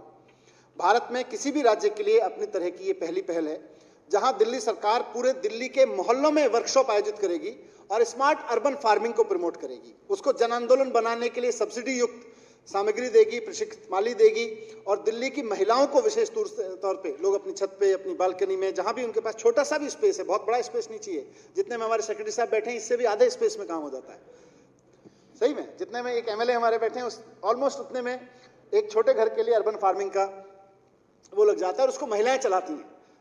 दिल्ली में काम होना शुरू हो गया, सरकार इसको बहुत ऑर्गेनाइज तरीके से आगे बढ़ाएगी और अर्बन फार्मिंग में महिलाओं की आजीविका भी बढ़ेगी, उनको अच्छा फूड भी, जैविक फूड घर पे मिलेगा और 25,000 नई नौकरियां अर्बन फार्मिंग में क्रिएट होंगी। अध्यक्ष महोदय, दिल्ली सरकार ने 750 करोड़ रुपए की अनुमानित परिव्यय के साथ दिल्ली की 600 से अधिक झीलों और जल निकायों को पुनर्जीवित करने के लिए एक महत्वाकांक्षी योजना शुरू की है, जो दशकों से उपेक्षित दिल्ली के जलाशयों को अतिक्रमण मुक्त करेगी और इन्हें डंप यार्ड में बदल दिया गया था उनको रीजनरेट करेगी।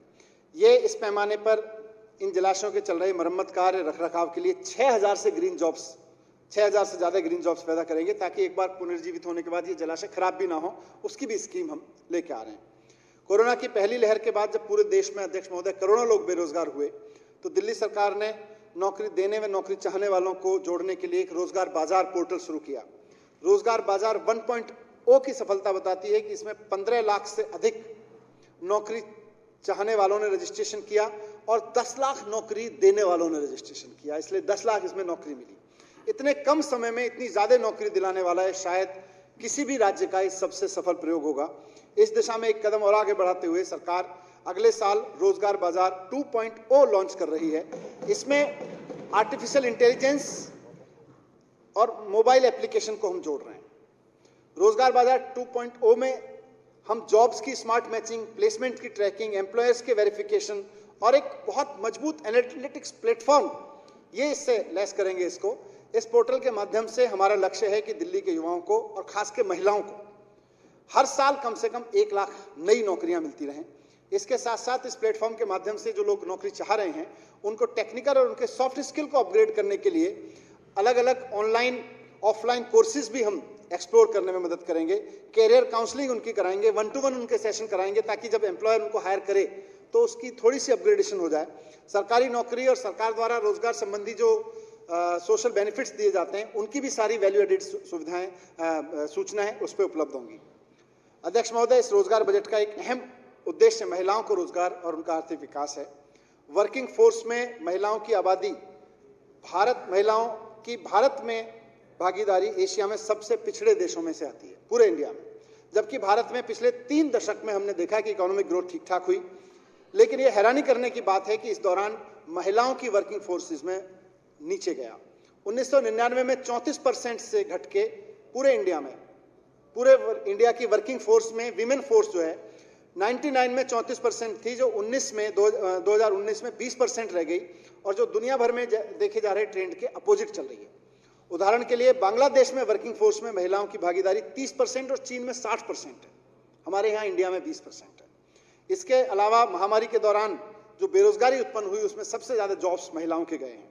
सारे अर्थशास्त्री इस बात पर सहमत हैं कि जब तक भारत की महिलाएं देश की वर्किंग फोर्स से बाहर रहेंगी तब तक भारत एक विकासशील से विकसित देश बनने का सपना रह जाएगा। इसके मद्देनजर इस साल के बजट में जो मैंने अभी कुछ योजनाएं पेश की और आगे जो करूंगा, इसमें महिलाओं के लिए अधिक से अधिक रोजगार के अवसर पैदा करने पे हम फोकस कर रहे हैं। गांधीनगर में जो हम रिटेल सेल की बात कर रहे हैं, डिजाइन रेडीमेड कपड़ों का काम महिलाएं द्वारा किया जाता है ज़्यादातर। गांधीनगर को जैसे ही गारमेंट डिजाइन और असेंबली के हब के रूप में विकसित करेंगे, महिलाओं के लिए उसमें अधिक रोजगार के अवसर पैदा होंगे। इलेक्ट्रॉनिक्स असेंबली इकाइयां ज्यादातर महिलाओं को रोजगार देती हैं। दिल्ली के इलेक्ट्रॉनिक शहर स्थापना से फिर से महिलाओं के लिए रोजगार के और अवसर पैदा होंगे। दिल्ली में urban farming, electric auto, electric bus के चलन में महिलाओं को रोजगार देने के लिए नए अवसर मिल रहे हैं। रोजगार बाजार 2.0 में भी हम महिलाओं को ज्यादा रोजगार कैसे मिले उस पर हम खास ध्यान देंगे। इस तरह विभिन्न क्षेत्रों में अगले 5 साल में कम से कम 20 लाख रोजगार पैदा होंगे। इसके साथ ही सरकार एक और महत्वपूर्ण योजना लेके आ रही है, जो मैंने 20 लाख रोजगार के अलावा बताया, कि सरकार अपने हर एक विभाग में, दिल्ली सरकार के किसी भी संस्थान में इस सदन द्वारा पास किए जा रहे बजट का एक एक रुपया जहां भी खर्च हो रहा है, वो चाहे शिक्षा के क्षेत्र में हो रहा हो, स्वास्थ्य के क्षेत्र में हो रहा हो, सड़क बनाई जा रही हो, बिल्डिंग बनाई जा रही हो, पुल बनाए जा रहे हो, स्कूल, अस्पताल, कॉलेज चलाए जा रहे हो या बनाए जा रहे हो, बिजली पानी की व्यवस्था में पैसा खर्च हो रहा हो, कॉल सेंटर, कला संस्कृति की कहीं सेवाएं ली जा रही हो, जहां भी इस बजट से पास, इस यहां विधानसभा से पास बजट का एक भी रुपया खर्च हो रहा है, उस काम का हम एम्प्लॉयमेंट ऑडिट करवाएंगे। वहां से उससे कितने जॉब मिले, इसका पूरा एम्प्लॉयमेंट ऑडिट का पूरा प्लान लेके आ रही है सरकार। और ये पूरे देश में पहली बार होगा कि जनता के टैक्स के पैसे से हो रहे काम से कितने जॉब क्रिएट हुए, उसका भी लेखा जोखा योजना में भी शामिल होगा और उसका ऑडिट भी करेंगे।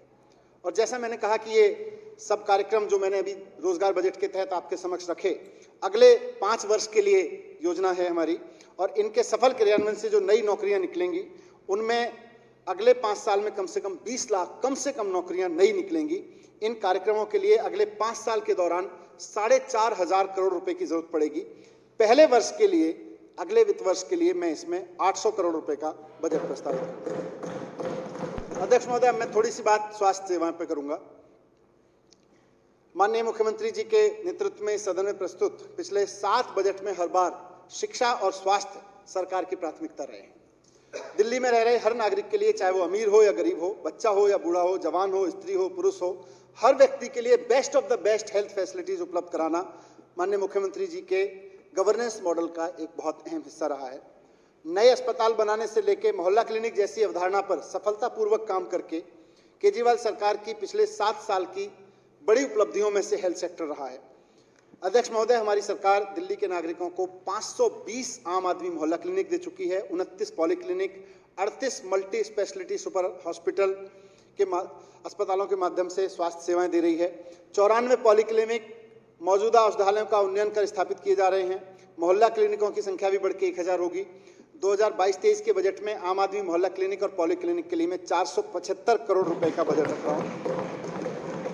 दिल्ली में केजरीवाल सरकार द्वारा स्थापित मोहल्ला क्लिनिक के मॉडल की सफलता को देखते हुए, बुराई कोई भी करता रहे, लेकिन देश के लगभग सारे राज्यों के छोटे बड़े कस्बों में मोहल्ला क्लिनिक बनाने के प्रयास किए जा रहे हैं। सारे राज्यों में किसी और नाम से कर रहे हैं, कभी मोहल्ला क्लिनिक कह रहे हैं, लेकिन कर रहे हैं। 2015 में मोहल्ला क्लिनिक सत्येंद्र जैन जी ने और माननीय केजरीवाल जी ने क्यों कॉन्सेप्टलाइज किए, क्यों बनाए, और मोहल्ला क्लिनिक ने कौन सी समस्या का समाधान किया है, इस पर मैं 2 मिनट रहूंगा। आज रोजगार बजट में रख रहा हूं, तो मोहल्ला क्लिनिक भी उसमें एक बहुत महत्वपूर्ण एलिमेंट है और उसकी आधारशिला पिछले 5-7 साल में रखी गई है, उस पर मैं बात रख रहा हूं। हमें समझना होगा अध्यक्ष महोदय कि भारत की नई गरीबी बीमारी से निकल रही है। भारत में जो नया गरीब पैदा हो रहा है वो बीमारी से पैदा हो रहा है। भारत में हर साल 5.5 करोड़ लोग, यानी कि पूरी आबादी का 4.6% बीमारी की वजह से गरीबी में जा रहा है। इनमें से 72, जो ये 5.5 करोड़ लोग मैंने बताया पूरे इंडिया में, इनमें से 72% केवल प्राइमरी हेल्थ पे उनका जो खर्च हो रहा है उसके कारण गरीब हो जाते हैं। इसलिए मोहल्ला क्लिनिक यहीं पर आवश्यकता बनती है। ये प्रयोग दिल्ली में सफल हुआ और आज अगर दिल्ली की पर कैपिटा इनकम बढ़ रही है, दिल्ली की इकोनॉमी बढ़ रही है और महामारी और महामंदी के दौर में अगर दिल्ली की अर्थव्यवस्था आगे बढ़ती रही तो इसमें मोहल्ला क्लिनिक ने एक अहम भूमिका निभाई है।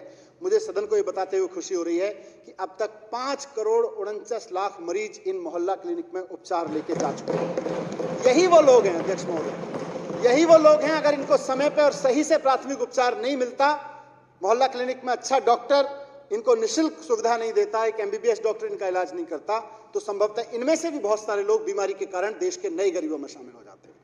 दिल्ली सरकार ने आम आदमी मोहल्ला क्लिनिक को विस्तार देते हुए दिल्ली के स्कूलों में भी अब आम आदमी स्कूल क्लिनिक शुरू किए हैं। फिलहाल 20 स्कूल से ये क्लिनिक शुरू किए गए हैं और इसमें हर बच्चे का हर 6 महीने में चेकअप किया जाएगा एक योग्य डॉक्टर और नर्स के द्वारा। साथ ही हर आम आदमी स्कूल क्लिनिक में एक मनोचिकित्सक भी लगाया जा रहा है, ताकि बच्चों के मानसिक विकास की, उनकी मानसिक उलझन की, उनकी अगर वो किसी मानसिक अवसाद से गुजर रहे हैं तो उसकी भी जांच हर 6 महीने में हर एक स्कूल में बच्चे की होती रहे। ये स्कूल क्लिनिक का काम है। हमारी सरकार ने मौजूदा अस्पतालों के विस्तार, अपग्रेडेशन और नए अस्पतालों का निर्माण कार्य शुरू किया है। इसके तहत बुराड़ी में 768 बिस्तरों का अस्पताल पूरा हो चुका है और कोविड रोगियों के लिए 450 बिस्तरों के साथ वहां काम कर रहा है। इसी प्रकार अंबेडकर नगर अस्पताल भी कोविड रोगियों के लिए 200 बिस्तर की क्षमता के साथ काम शुरू कर चुका है। इंदिरा गांधी हॉस्पिटल द्वारका भी कोविड रोगियों के उपचार की व्यवस्था हो गई है। अगले साल से यह अस्पताल 1241 बिस्तरों की अपनी पूरी क्षमता के साथ काम करना शुरू कर देगा। 15 मौजूदा हॉस्पिटल्स की रिमॉडलिंग का काम शुरू हो गया है और इसके अलावा 4 नए हॉस्पिटल्स के लिए प्रपोजल बनाए जा रहे हैं। नए अस्पतालों के बन जाने और मौजूदा की रिमॉडलिंग होने से इसके बाद 16,000 बिस्तर दिल्ली में नए उपलब्ध हो जाएंगे। मैं नए अस्पतालों के निर्माण और मौजूदा सरकारी अस्पतालों की रिमॉडलिंग के लिए 1900 करोड़ का बजट प्रस्तावित करता हूं। अध्यक्ष महोदय, दिल्ली आरोग्य कोष के तहत यह भी एक माननीय मुख्यमंत्री जी के विजुलाइज की गई एक बहुत इंपॉर्टेंट और बहुत जनोपयोगी सेवा है। दिल्ली आरोग्य कोष के तहत निःशुल्क उपचार, सर्जरी, रेडियोलॉजी, क्लिनिकल सेवाएं उन रोगियों को निजी अस्पतालों के जरिए उपलब्ध कराई जा रही हैं जिनका कई कारणों के चलते दिल्ली के सरकारी अस्पतालों में इलाज संभव नहीं हो पाता। इस योजना के लिए भी अगले साल 50 करोड़ रुपए का बजट इसमें प्रस्तावित है। अध्यक्ष महोदय, ये तो सब इंफ्रास्ट्रक्चर और हेल्थ फैसिलिटीज को आगे बढ़ाने से संबंधित काम है, लेकिन इसके अलावा 2 बड़े कदम जो सरकार उठाने जा रही है और जिसकी पूरी तैयारी हो चुकी है और इस साल से उन पर काम शुरू हो जाएगा, वो है, उसमें पहला है हॉस्पिटल इंफॉर्मेशन मैनेजमेंट सिस्टम और हेल्थ कार्ड।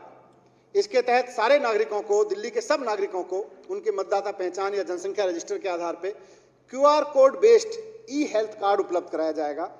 इससे रोगियों की पहचान करने और जियो टैगिंग के साथ उनकी बीमारी की बुनियादी जानकारी प्राप्त करने में मदद मिलेगी। इसके अलावा यह प्रणाली फैमिली ट्री यानी परिवार के सदस्यों की जानकारी, उनकी बीमारी वगैरह का डिटेल लेने में मदद करेगी। इससे दिल्ली के सभी नागरिकों को बेहतर और समय पर इलाज करवाने में आसानी हो जाएगी। इस योजना के लिए अगले साल के लिए मैं 160 करोड़ रुपए का बजट प्रस्तावित कर रहा हूं। दूसरा है हेल्थ हेल्पलाइन। जो हेल्थ कार्ड धारक होंगे उनके लिए एक निःशुल्क हेल्थ हेल्पलाइन शुरू की जाएगी जो 24 घंटे हेल्पलाइन होगी। इसमें फोन करके कोई भी हेल्थ कार्ड का धारक किस बीमारी के लिए कहां इलाज कराना है, क्या करना चाहिए जैसी सलाह ले सकते हैं। और इस हेल्पलाइन पे हेल्थ कार्ड धारकों को हॉस्पिटल में अपॉइंटमेंट, डॉक्टर से अपॉइंटमेंट देने की भी फैसिलिटी दी जाएगी। तो ये 2 बड़े इंपॉर्टेंट चीजें आगे रिफॉर्म होंगे। मुख्यमंत्री जी के निर्देशन में आम जनमानस को स्वस्थ रखने के लिए योग और ध्यान को आम जनमानस तक निःशुल्क ले जाने के लिए आम आदमी योगशाला शुरू की गई है। इसकी घोषणा मैंने पिछले बजट में की थी और मुझे खुशी है कि कोरोना के लहरों के बीच भी दिल्ली सरकार के डिपसारू यूनिवर्सिटी ने ट्रेंड 450 योग शिक्षक रोजाना 15,000 से अधिक लोगों को उनकी सुविधा और समय के अनुसार योगशाला चला रहे हैं। लोगों को शारीरिक और मानसिक स्वास्थ्य बनाए रखने के लिए अपने आप में एक बहुत बड़ा अभियान है, जिसे माननीय मुख्यमंत्री जी ने कहा है कि योग को हमें जन आंदोलन बनाना है। उसके संकल्प के साथ आगे बढ़ा रहे हैं। ये योजना अगले साल भी चलती रहेगी। इसके लिए बजट में अलग से 15 करोड़ रुपए का प्रावधान है। अध्यक्ष महोदय, जब मैं सदन के समक्ष केजरीवाल सरकार का मॉडल रोजगार बजट पहली बार लेके आया हूं, तो थोड़ी सी बात मैं स्वास्थ्य और रोजगार के रिश्ते पे भी करना चाहता हूं। यह भी इंपॉर्टेंट इस सदन को इंफॉर्मेशन है। अगर कोविड की बीमारी नहीं होती तो शायद लोगों का ध्यान इस ओर नहीं जाता कि किसी देश की आर्थिक प्रगति का उस देश के लोगों के स्वास्थ्य से सीधा संबंध होता है। नीति विश्लेषक और आर्थिक इतिहास के विशेषज्ञ अनिंद सेन गुप्ता ने लिखा है कि स्वास्थ्य की व्यवस्था आर्थिक चर्चाओं का हिस्सा होती नहीं है। ये ट्रेजेडी है हमारे देश में थोड़ी सी, कि हमारी जो स्वास्थ्य की व्यवस्था है, जब हम आर्थिक चर्चा करते हैं तो अपनी health facilities, health development, health की बात नहीं करते, हम आर्थिक बात करते हैं, आर्थिक प्रगति की बात करते हैं। तो कहते हैं कि स्वास्थ्य की व्यवस्था आर्थिक चर्चाओं का हिस्सा नहीं होती, लेकिन महामारी के बाद दुनिया समृद्धि के जो नए पैमाने लागू करेगी उसमें यह तय होगा कि जिस मुल्क का स्वास्थ्य ढांचा जितना चुस्त होगा उस पर उतने बड़े दाव लगाए जाएंगे। ये आगे आने वाले समय के लिए बड़ी वर्ल्ड इकोनॉमीज के बारे में फोरकास्ट है।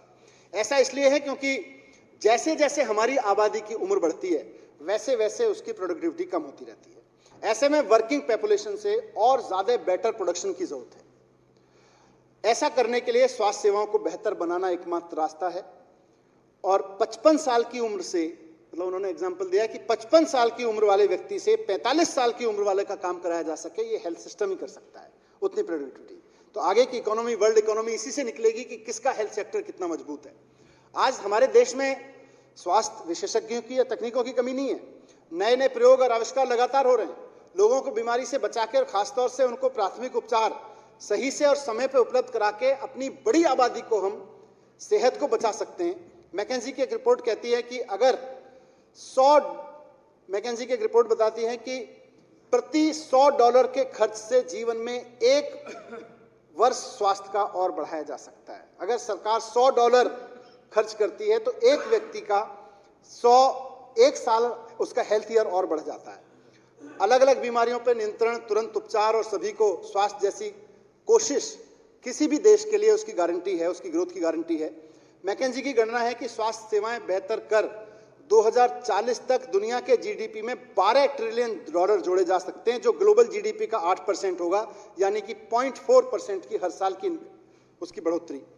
भारत में सरकारों द्वारा स्वास्थ्य सेवाओं पर निवेश करने में ₹100 के निवेश पर अर्थव्यवस्था में ₹400 का रिटर्न संभव है। स्वास्थ्य सेवाएं बेहतर करने से जीवन में प्रति व्यक्ति प्रति वर्ष करीब 24 स्वास्थ्य दिन बढ़ाए जा सकते हैं। कुछ डेटा है जो बड़ा इंपॉर्टेंट है। हेल्थ पे सरकारों को क्यों करना चाहिए और प्राइवेट सेक्टर के हवाले नहीं छोड़ देना चाहिए। स्वास्थ्य सेवाओं पर बेहतर करने से जीवन में प्रति व्यक्ति प्रति वर्ष करीब 24 स्वस्थ दिन बढ़ाए जा सकते हैं और 2040 तक जीडीपी में $45,000 अरब जोड़े जा सकते हैं, जो भारत के कोविड के पहले भी की जीडीपी का 6% होगा। इसलिए अध्यक्ष महोदय, इसीलिए पिछले 7 साल से दिल्ली सरकार स्वास्थ्य सुविधाओं पर लगातार अपने खर्चे को बढ़ाती आ रही है। और बात सिर्फ लोगों को स्वस्थ रखने की नहीं है, बात लोगों को स्वस्थ रखते हुए अर्थव्यवस्था को आगे बढ़ाने की है। इसलिए मैंने बात की और नए नए रोजगार के अवसर पैदा करने की है। 2022-23 में स्वास्थ्य क्षेत्र के लिए 9,669 करोड़ रुपए का बजटीय प्रावधान मैं प्रस्तावित करता हूं। इसमें 7,522 करोड़ रुपए का राजस्व बजट और 2,247 करोड़ रुपए का पूंजीगत बजट शामिल है। 5,567 करोड़ रुपए की राशि स्वास्थ्य क्षेत्र की विभिन्न योजनाओं, कार्यक्रमों और परियोजनाओं के क्रियान्वयन के लिए निर्धारित की गई है। अध्यक्ष महोदय, मैं थोड़ी सी बात स्वास्थ्य के बाद शिक्षा के लिए करना चाहता हूं। केजरीवाल मॉडल ऑफ गवर्नेंस के पिछले 7 साल के दौरान दिल्ली को मजबूत बनाने के लिए 5 महत्वपूर्ण पिलर रहे हैं: बिजली, पानी, शिक्षा, स्वास्थ्य और रोजगार। आज दुनिया भर में हम जिन देशों को विकसित अर्थव्यवस्था के रूप में देख रहे हैं, उनमें अर्थव्यवस्था के कायाकल्प का इतिहास 3 महत्वपूर्ण कारकों पर रहा है: अर्थव्यवस्था की परंपरागत ताकत, दूसरा सरकारों का राजनीतिक साहस और दूरदर्शिता, और तीसरा आबादी की शिक्षा की क्वालिटी एजुकेशन कैसी दी जा रही है। परंपरागत रूप से देखें तो भारत की अर्थव्यवस्था एक मजबूत अर्थव्यवस्था रही। हमारी ताकत हमेशा हमारे लोग और हमारे प्राकृतिक संसाधन हमारे पास उपलब्ध रहे। इसके बावजूद अगर आज़ादी के 75 साल में हम एक डेवलप्ड इकोनॉमी नहीं बन पाए और केवल डेवलपिंग इकोनॉमी बनते रह गए, तो इसका एक बड़ा कारण है अध्यक्ष महोदय कि सरकारों ने राजनीतिक साहस और दूरदर्शिता से काम नहीं लिया। 2015 में ऐसी गलती को ठीक करते हुए केजरीवाल मॉडल ऑफ गवर्नेंस के तहत हमारी सरकार ने साहसिक और दूरदर्शी कदम यह उठाया कि बड़ी बड़ी प्राथमिकताओं को किनारे करते हुए, जो पारंपरिक प्राथमिकताएं थी उनको किनारे करते हुए, बड़ी बड़ी इच्छाओं को किनारे करते हुए शिक्षा को सबसे बड़ी राजनीतिक प्राथमिकता हमने बनाया, ये दिल्ली में और पिछले 7 साल में इस संकल्प को आगे बढ़ाते हुए, इस पर काम करते हुए लगातार शिक्षा के बजट में सबसे ज्यादा आवंटन किया और इस आवंटन के दम पर शानदार सरकारी स्कूल बिल्डिंग्स बनी, स्कूलों में शानदार लैब, लाइब्रेरी, क्लासरूम बने, बैठने के लिए अच्छी डेस्क मिली बच्चों को, 21वीं सदी की आधुनिक डिजिटल पढ़ाई बच्चों को मिलनी शुरू हुई, टीचर्स की देश विदेश में ट्रेनिंग हुई, स्पोर्ट्स फैसिलिटीज मिली। 2015 में अध्यक्ष महोदय अगर ये कदम नहीं उठाए गए होते तो आज दिल्ली के ज्यादातर सरकारी स्कूल टेंट वाले स्कूल की पहचान बना रखते, जो उनको पहले पहचाना जाता था। 7 साल की इस यात्रा के बाद मैं बड़े आत्मविश्वास और भरोसे के साथ कह सकता हूं कि दिल्ली की शिक्षा क्रांति ने दिल्ली में अर्थव्यवस्था की क्रांति का आधार रखा है। दिल्ली के सरकारी स्कूलों में अब तक कोरोना की महामारी के बावजूद सीबीएसई परीक्षा में सबसे बेटर रिजल्ट प्राप्त किए। लगभग असंभव समझे जाने वाले 100% रिजल्ट, एक्चुअली 99.84%, बट एवरेज 100% को हासिल करके दिखाया है।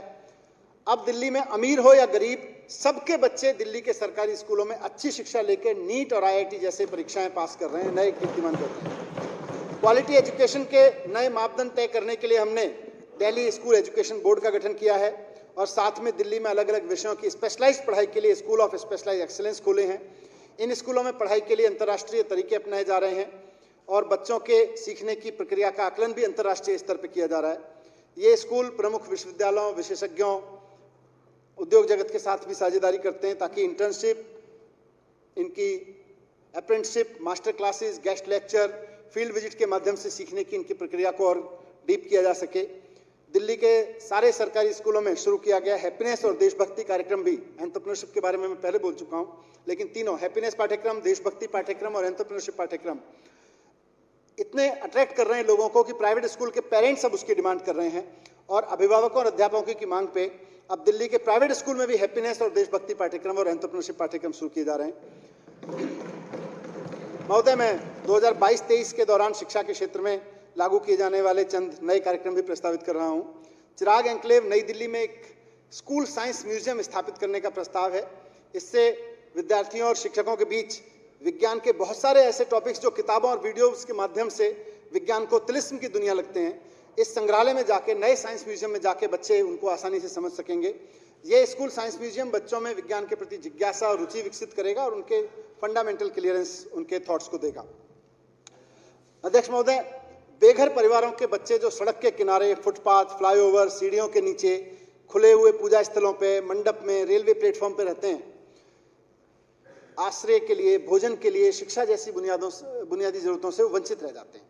सरकार ने इन बच्चों को बुनियादी शिक्षा उपलब्ध कराने के कई स्टेप्स लिए हैं, लेकिन वो अभी पार्टली सक्सेसफुल हुए हैं और ये गुणवत्तापूर्ण शिक्षा प्राप्त करना तब तक संभव नहीं है जब तक कि भोजन और आश्रय जैसी बुनियादी सुविधाओं की व्यवस्था नहीं हो जाए, क्योंकि बच्चों को हम स्कूल लाते हैं इन जगहों से, बेआसरा बच्चों को, वो भोजन के लिए या शेल्टर के लिए कहीं और चले जाते हैं, तो बड़ा सिस्टम गड़बड़ है। तो कम उम्र के इन सुविधा वंचित बेघर बच्चों को भविष्य की चिंता करते हुए दिल्ली सरकार ने आधुनिक सुविधाओं के साथ एक बोर्डिंग स्कूल, होमलेस बच्चों के लिए एक बोर्डिंग स्कूल बनाने का फैसला लिया है। ये स्कूल बच्चों को शिक्षा के साथ साथ रहने की सुविधा भी देंगे और उनको समाज की मुख्य धारा में लाने का प्रयास भी करेंगे। इसके लिए मैं 10 करोड़ का बजट प्रस्तावित करता हूँ। मैंने अपने पिछले बजट में सभी क्लासरूम्स को अगले 5 साल में डिजिटल क्लासरूम में बदलने की शुरुआत की योजना रखी थी। इसका पायलट प्रोजेक्ट पूरा हो गया और अगले 4 साल में हम अपने सभी स्कूलों के क्लासरूम्स को डिजिटल क्लासरूम में बदलने का काम इस साल से शुरू कर रहे हैं। राजेंद्र नगर के एक स्कूल में एक आधुनिक मॉन्टेसरी लैब बनाई है। अर्ली चाइल्डहुड एजुकेशन की दिशा में मॉन्टेसरी लैब बड़ी अहम भूमिका निभाती हैं। आने वाले समय में हम 100 स्कूल्स में ऐसी ही मॉडर्न मॉन्टेसरी लैब बनाएंगे। 100 चयनित स्कूलों में स्थानीय बच्चों और समाज की जरूरतों के हिसाब से, लोकल नीड्स के हिसाब से स्पोर्ट्स इंफ्रास्ट्रक्चर पर काम हो रहा है। अध्यक्ष महोदय, स्कूल की शिक्षा के बाद दिल्ली सरकार ने हायर टेक्निकल एजुकेशन संस्थानों के विस्तार पर भी पिछले 7 साल में बहुत काम किया है। 2015 में सरकार बनने के बाद केजरीवाल जी सरकार की तरफ से दिल्ली में अब तक 5 नई यूनिवर्सिटीज बन चुकी हैं। 5 नई यूनिवर्सिटीज। 2015 में Delhi pharmaceutical science and research university डिप्सारू बनी। इसके बाद 2018 में Netaji Subhash university of technology NSUT बनी। 2020 में Delhi skill and entrepreneurship university DSEU बनी। 2021 में दिल्ली स्पोर्ट्स यूनिवर्सिटी बनी और 2022 में दिल्ली टीचर्स यूनिवर्सिटी बनी। इसके अलावा अंबेडकर यूनिवर्सिटी के 2 नए कैंपस करमपुरा और लोधी रोड पे खोले गए। DTU का ईस्ट दिल्ली कैंपस खोला गया और IPU का ईस्ट दिल्ली कैंपस इस साल से शुरू हो रहा है। अगले साल अगर दिल्ली के स्कूलों से निकल रहे छात्रों के, क्योंकि हमारे स्कूल से बच्चे हायर एजुकेशन में जाते हैं तो वहाँ सीट्स की बहुत कमी थी, तो मैं कितना काम हुआ उसको भी 1 मिनट में रखना चाहता हूँ कि स्कूलों से निकल रहे छात्रों के हायर एजुकेशन में बढ़ रहे अवसरों को देखें तो पिछले 7 साल में केजरीवाल सरकार के दौरान इसमें बहुत शानदार काम हुआ है। मैं थोड़ा सा डेटा आपके सामने रखता हूं। दिल्ली टेक्निकल यूनिवर्सिटी DTU 2014 में जब हम सरकार आई थी 2014 के दौरान, तो वहां 2226 बच्चों को एडमिशन मिलता था। 2021 में 4105 हो गई है इनटेक। 2226 से बढ़ के 4105 हो गया है। NSUT उस वक्त NSIT था, 913 बच्चे उसमें दाखिल होते थे, अब 3200 बच्चे वहां दाखिल होते हैं हर साल। IP यूनिवर्सिटी 28,000 सीटें थी वहां इनटेक की, अब 38,000 इनटेक हो गया IP यूनिवर्सिटी का। IGTTUW 300 सीटें थी वहां पे इनटेक की, अब 1350 सीट हो गई हैं वहां पे इनटेक की। नए बच्चे वहां हर साल दाखिला लेते हैं, 1350। अंबेडकर यूनिवर्सिटी 2014 में 1800 सीटें थी, अब 4700 सीटें उसकी इनटेक हो गई। दिल्ली स्किल नई यूनिवर्सिटी बनाई है, स्किल एंड एंटरप्रेन्योरशिप यूनिवर्सिटी। इसके 15 कैंपस इस साल से शुरू कर चुके हैं। इसमें graduation, post graduation, B Tech, diploma आदि कोर्सेज के लिए 7145 नई सीटों पर इसमें एडमिशन हुए और इस साल 15 कैंपस शुरू हुए। अगले साल इसके 11 कैंपस और शुरू हो रहे हैं और उसमें भी करीब 2500 नई सीटें इसमें और बन जाएंगी। तो हायर एजुकेशन के एवेन्यूज भी दिल्ली में खूब बढ़े हैं। दिल्ली खेल विश्वविद्यालय, इसने अपना काम शुरू कर दिया है। जैसा मैंने पहले भी सदन में कहा था कि दिल्ली स्पोर्ट्स यूनिवर्सिटी की संकल्पना एक ऐसी यूनिवर्सिटी के रूप में की गई है जहां केवल देश को अच्छे खिलाड़ी, मेडल लाने वाले खिलाड़ी पे काम होगा। इसमें कोई स्पोर्ट्स से रिलेटेड जॉब और इसके मैनेजमेंट और उन सब पे नहीं, केवल और केवल खिलाड़ी तैयार करने पे काम होगा।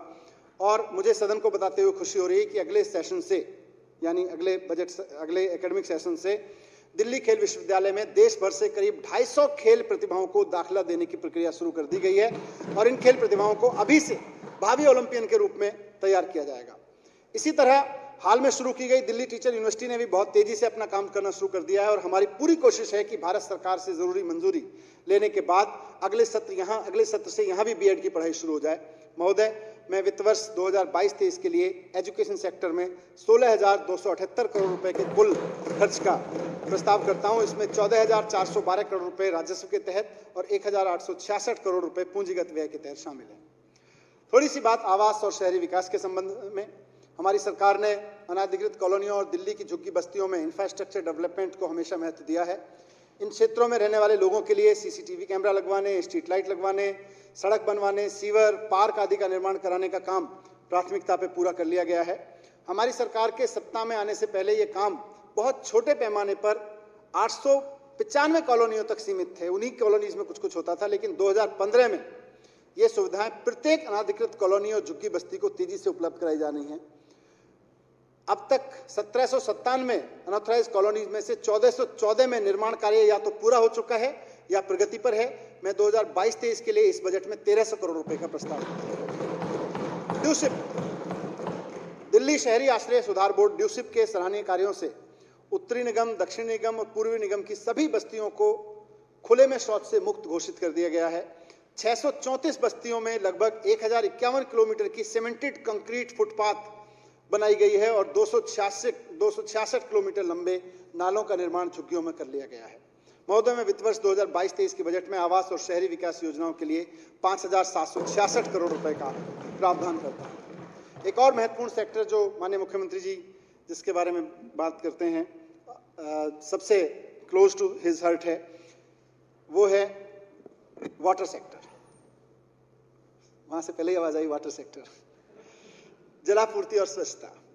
दो और बड़े सपने माननीय मुख्यमंत्री जी ने दिल्ली के लोगों को देखने के लिए भरोसा दिया है और उस पर मुख्यमंत्री जी दिन रात काम कर रहे हैं। वो हैं कि दिल्ली में 24 घंटे पीने के पानी साफ लोगों के घरों में आए और हमारी जो यमुना है वो निर्मल, साफ, सुंदर निर्मल यमुना बन जाए। जैसा कि मैंने कहा कि मुख्यमंत्री जी दिन रात इन दोनों सपनों को पूरा करने में जुटे हुए हैं। जिस तरह 2015-16 में उन्होंने दिल्ली वासियों के लिए 24 घंटे बिजली का सपना सच करके दिखाया, वैसे ही अब केजरीवाल मॉडल ऑफ गवर्नेंस में 24 घंटे पीने के पानी मिलने का सपना भी जल्दी सच होगा। मुझे सदन को ये बताते हुए खुशी हो रही है कि दिल्ली में पानी की उपलब्धता 10% बढ़ चुकी है। पहले दिल्ली में रोजाना 915 MGD पानी उपलब्ध होता था, अब ये 985 MGD हो गया है। दिल्ली को बाहर से मिल रहे पानी का बेहतर प्रबंधन, बारिश के पानी की बेहतर हार्वेस्टिंग, इससे आने वाले 3 साल में 24 घंटे पानी सुनिश्चित कर लिया जाएगा। दिल्ली वासियों को 20 किलोलीटर प्रति माह प्रति उपभोक्ता पीने का पानी मुफ्त उपलब्ध कराने की जो योजना 2015 में शुरू की थी सरकार बनने के तुरंत बाद, वो इस साल भी जारी रहेगी। औसतन 6.5 लाख उपभोक्ताओं के पानी के बिल इस योजना के तहत हर महीने जीरो आते हैं। 6.5 लाख। पूरी दिल्ली के अनऑथराइज कॉलोनी में 100% सीवर पहुंचाने का काम इस साल के अंत तक पूरा कर लिया जाएगा।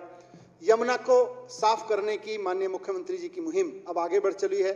यमुना में गिरने वाले सभी नालों को इंटरसेप्ट करके या तो एसटीपी में ले जाके उनके पानी को साफ किया जाएगा या फिर उनका इंसिटू ट्रीटमेंट करके उसको साफ पानी में बदल के ही तभी यमुना में छोड़ा जाएगा।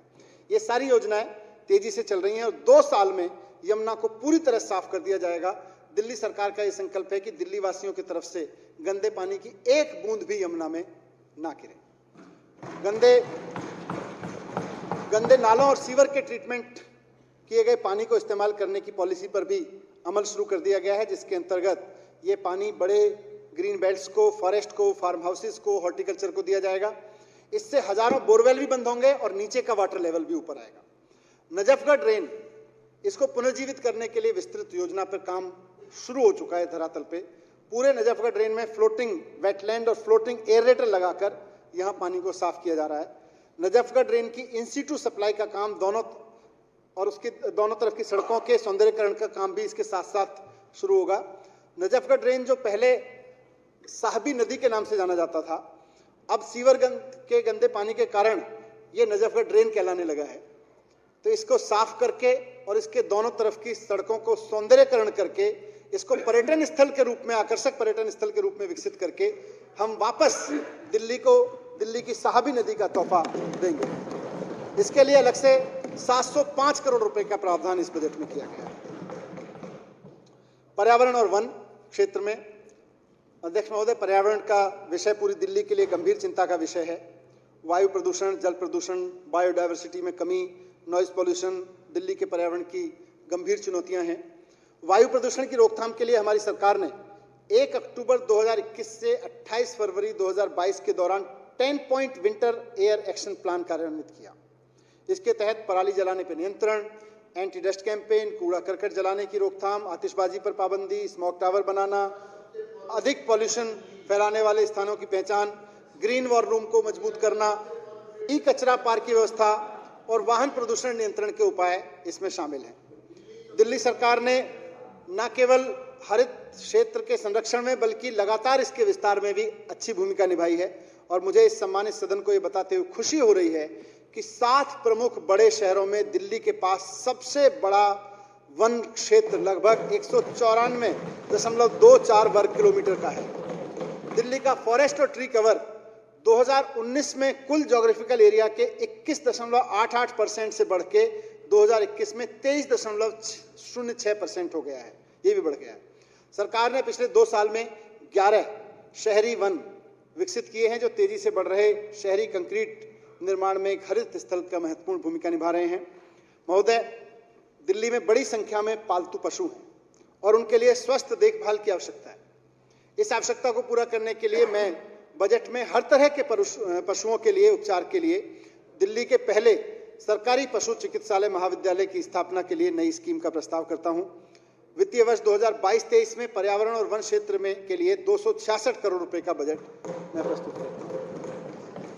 ईमानदारी और दूरदर्शिता का एक हर क्षेत्र में नए आयाम केजरीवाल मॉडल ऑफ गवर्नेंस से निकले। अध्यक्ष महोदय, 21वीं सदी में अपने किसी काम के लिए अगर नागरिकों को सरकारी दफ्तर के चक्कर लगाने पड़े तो ये सरकारों के पिछड़ेपन की निशानी है, दूरदर्शिता की निशानी नहीं है।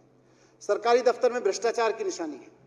केजरीवाल सरकार ने ईमानदार और दूरदर्शी सरकार होने का परिचय देते हुए विभिन्न सरकारी दफ्तरों की सेवाओं को अब तक डोर स्टेप डिलीवरी से जोड़ा है।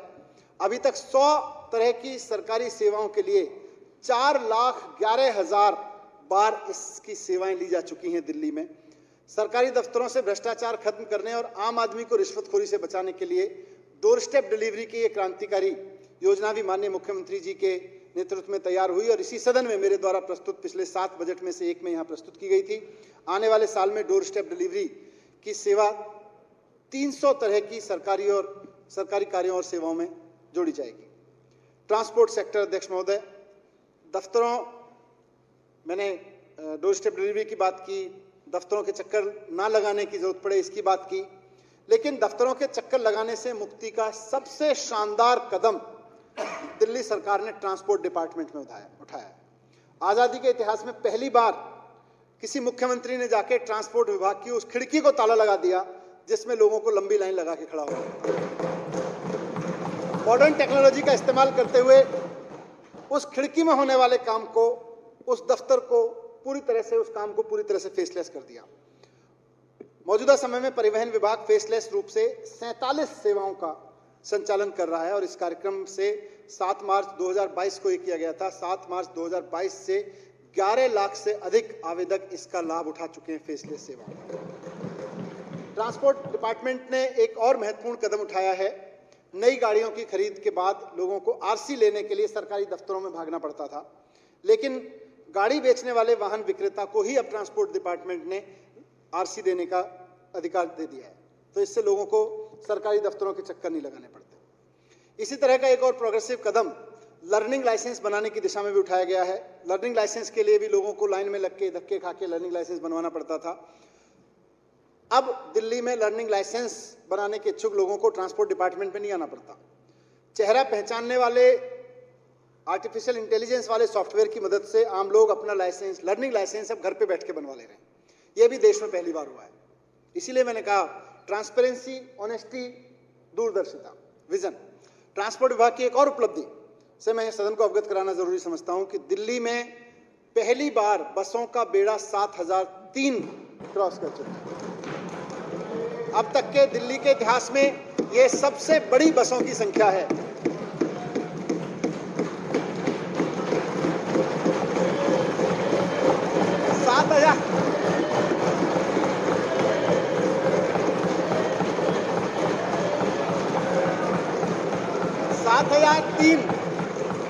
सात हजार तीन बसें। अध्यक्ष महोदय, कोई सरकार नहीं खड़ी कर पाई जो आम आदमी पार्टी की सरकार ने दिल्ली के बेड़े में 7003 बसें जोड़ दी। अध्यक्ष महोदय, हमारी सरकार 2019 में से डीटीसी और क्लस्टर बसों में महिलाओं को मुफ्त यात्रा की सुविधा उपलब्ध करा रही है और मैं इस सुविधा को जारी रखने का प्रस्ताव करता हूं और इसके लिए बजट में 250 करोड़ रुपए का आवंटन किया। परिवहन और सड़क और पुलों के लिए कुल 9,539 करोड़ रुपए का प्रस्ताव इस बजट में। रोड इंफ्रास्ट्रक्चर, महोदय, सरकार शहर में रोड इंफ्रास्ट्रक्चर मजबूत करने के लिए प्रतिबद्ध है। आश्रम चौक पर अंडरपास का काम पूरा हो चुका है। प्रगति मैदान पर दूसरा अंडरपास मई 2022 तक तैयार हो जाएगा।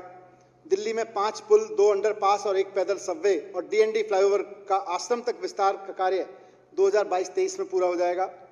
इससे त्रिनगर, इंदरलोक, करमपुरा, रामपुरा, नांगलोई, बसई दारापुर, कोंडली, आश्रम चौक से भीड़भाड़ करने में, इन सारे सेक्टर्स में भीड़भाड़ कम करने में मदद मिलेगी। मैं इन परियोजनाओं के लिए 2022-23 में 114 करोड़ रुपए के परिव्यय का प्रस्ताव करूंगा। डीएमआरसी करावल नगर, गोंडा और मंगल पांडे मार्ग के ब्रजपुरी जंक्शन पर एलिवेटेड कॉरिडोर सहित फ्लाईओवर का निर्माण कार्य कर रही है। इसके लिए बजट में 100 करोड़ रुपए का परिव्यय का प्रस्ताव है।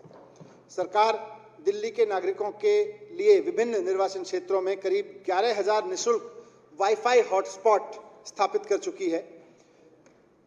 औसतन 4 लाख लोग प्रतिदिन इन सेवाओं का उपयोग कर रहे हैं।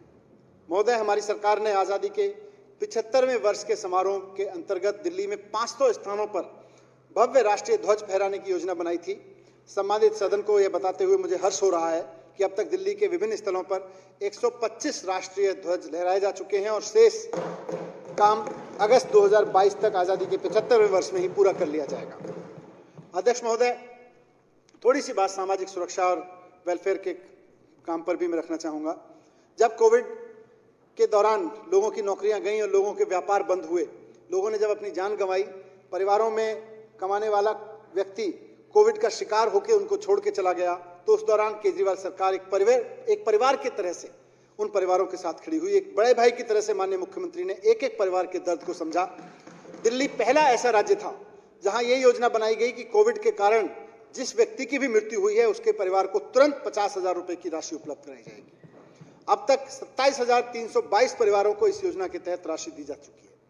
सिर्फ इतना ही नहीं, कोविड के कारण अगर किसी परिवार ने अपना कमाऊ सदस्य का साथ खो दिया है तो दिल्ली सरकार की ओर से उसके आश्रितों को 2,500 रुपए प्रति माह की पेंशन शुरू की गई है। यहाँ यह भी गौरतलब है कि यह पेंशन उस परिवार को मिल रही किसी अन्य पेंशन, अगर उसको कोई और पेंशन मिल रही है तो उसके ऊपर दी जाएगी, उससे अलग दी जाएगी। कोविड के कारण अनाथ हुए बच्चों की पढ़ाई और इलाज का खर्चा सरकार उठा रही है और साथ ही प्रत्येक बच्चे की 2,500 रुपए प्रति महीना पेंशन भी दे रही है। महोदय, हमारी सरकार वरिष्ठ नागरिकों, महिलाओं, दिव्यांगजनों और सुविधा वंचित वर्गों के सामाजिक और आर्थिक कल्याण को लेकर काफी सक्रिय है। इसके तहत 8.5 लाख लाभार्थियों के लिए 2000 से 2500 रुपये प्रतिमाह की पेंशन दी जा रही है। मैं वर्ष 2022-23 में इन लाभार्थियों के लिए 3062 करोड़ रुपए की राशि का प्रस्ताव करता हूं। SC, ST और गरीब परिवारों से आने वाले छात्रों के डॉक्टर, इंजीनियर या वकील या सिविल सर्विस में जाने के सपने आ गया उसी में। इसके लिए दिल्ली सरकार ने जय भीम मुख्यमंत्री प्रतिभा विकास योजना शुरू की है। इसके तहत करीब 13,136 युवा दिल्ली के सुप्रसिद्ध कोचिंग संस्थानों से अपने कैरियर की परीक्षा की कोचिंग ले रहे हैं। वित्त वर्ष 2022-23 में लाभार्थियों की संख्या बढ़ाने के लिए मैं इस योजना के तहत 160 करोड़ रुपए के परिव्यय का प्रस्ताव करता हूं। बजट अनुमान 2022-23 के लिए समाज कल्याण विभाग, महिला एवं विकास कल्याण विभाग, अनुसूचित जाति, अनुसूचित जनजाति, अन्य पिछड़ा वर्ग कल्याण और खाद्य और नागरिक आपूर्ति के लिए 4,843 करोड़ रुपए की राशि का मैं प्रावधान करता हूं।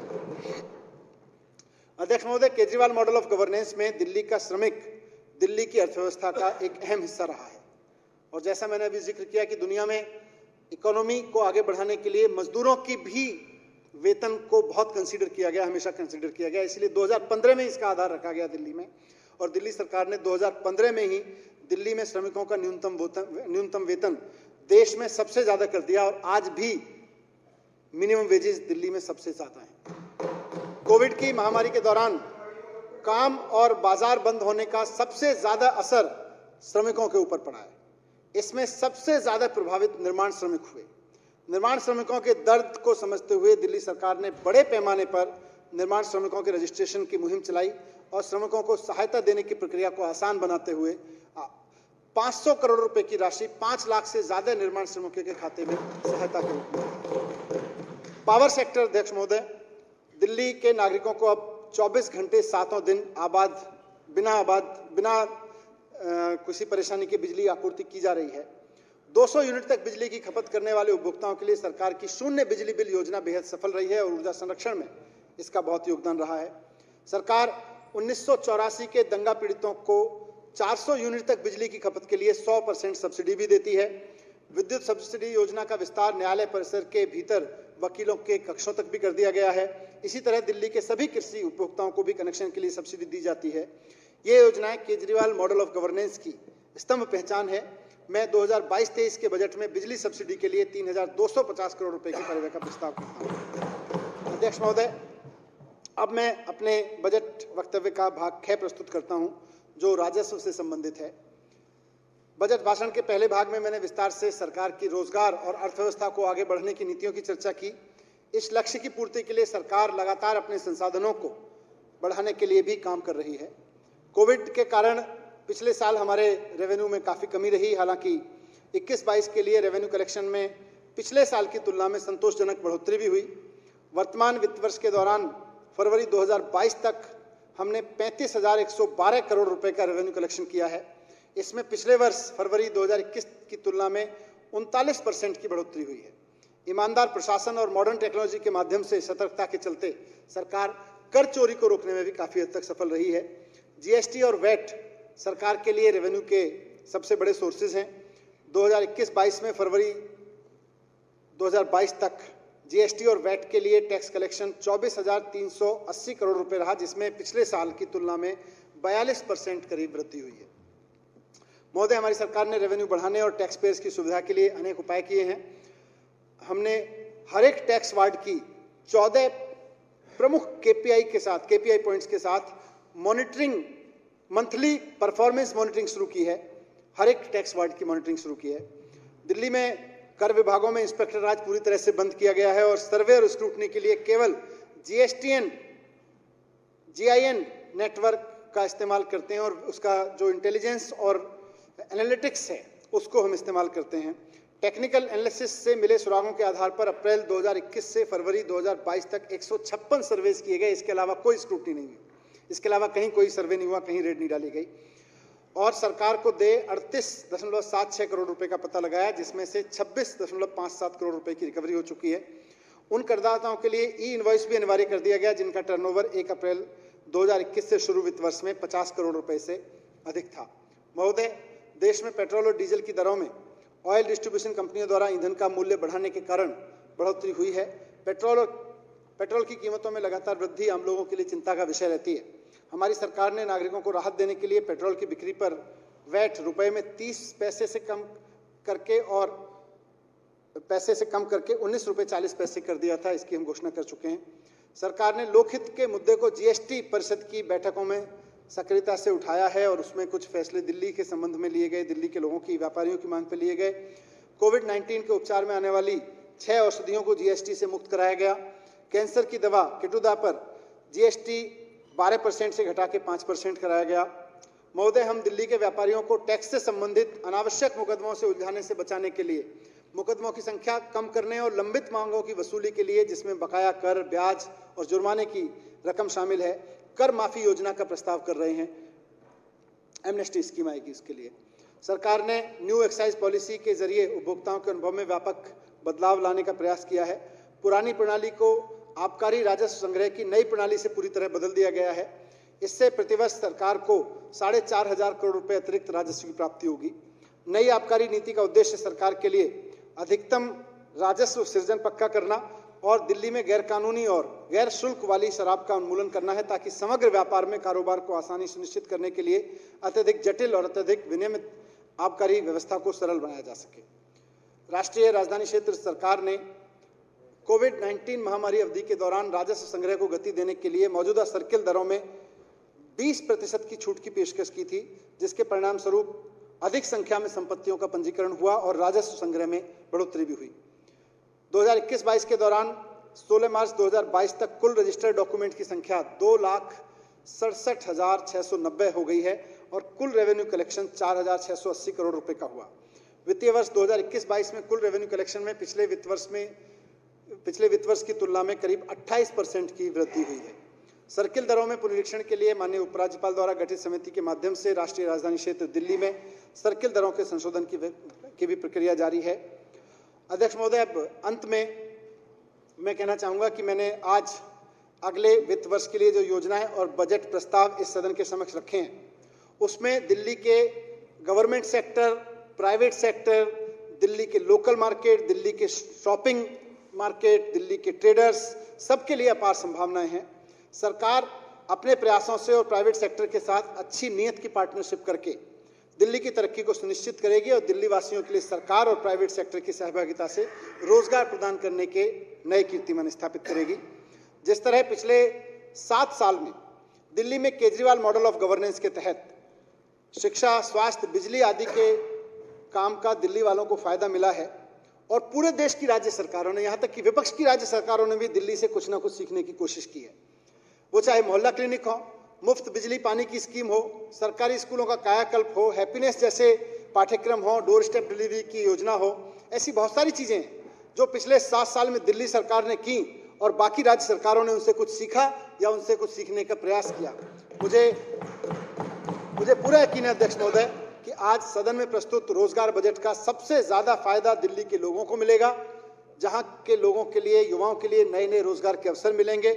और मुझे यह भी पूरा यकीन है कि आने वाले 1 या 2 साल के अंदर अंदर सारी राज्य सरकारें दिल्ली के इस मॉडल को भी समझने की कोशिश करेंगी कि सरकार और प्राइवेट सेक्टर मिलके, सरकार और लोकल सेक्टर मिलके जब एक साथ मिलकर राज्य की ग्रोथ के लिए काम करते हैं तो नौकरियों और रोजगार के अवसर कैसे पैदा होते हैं, यह भी 1 से 2 साल के अंदर अंदर बाकी राज्य सरकारें भी सीखने आ रही होंगी। आप देखिएगा, केजरीवाल मॉडल ऑफ गवर्नेंस से देश ने सीखा है कि सरकारी स्कूल कैसे ठीक हो सकते हैं, 24 घंटे मुफ्त बिजली कैसे दी जा सकती है। आने वाले समय में पूरा देश केजरीवाल मॉडल ऑफ गवर्नेंस से यह भी सीखेगा कि ठीक से योजनाएं बनाकर एक बड़ी आबादी को रोजगार कैसे दिया जा सकता है।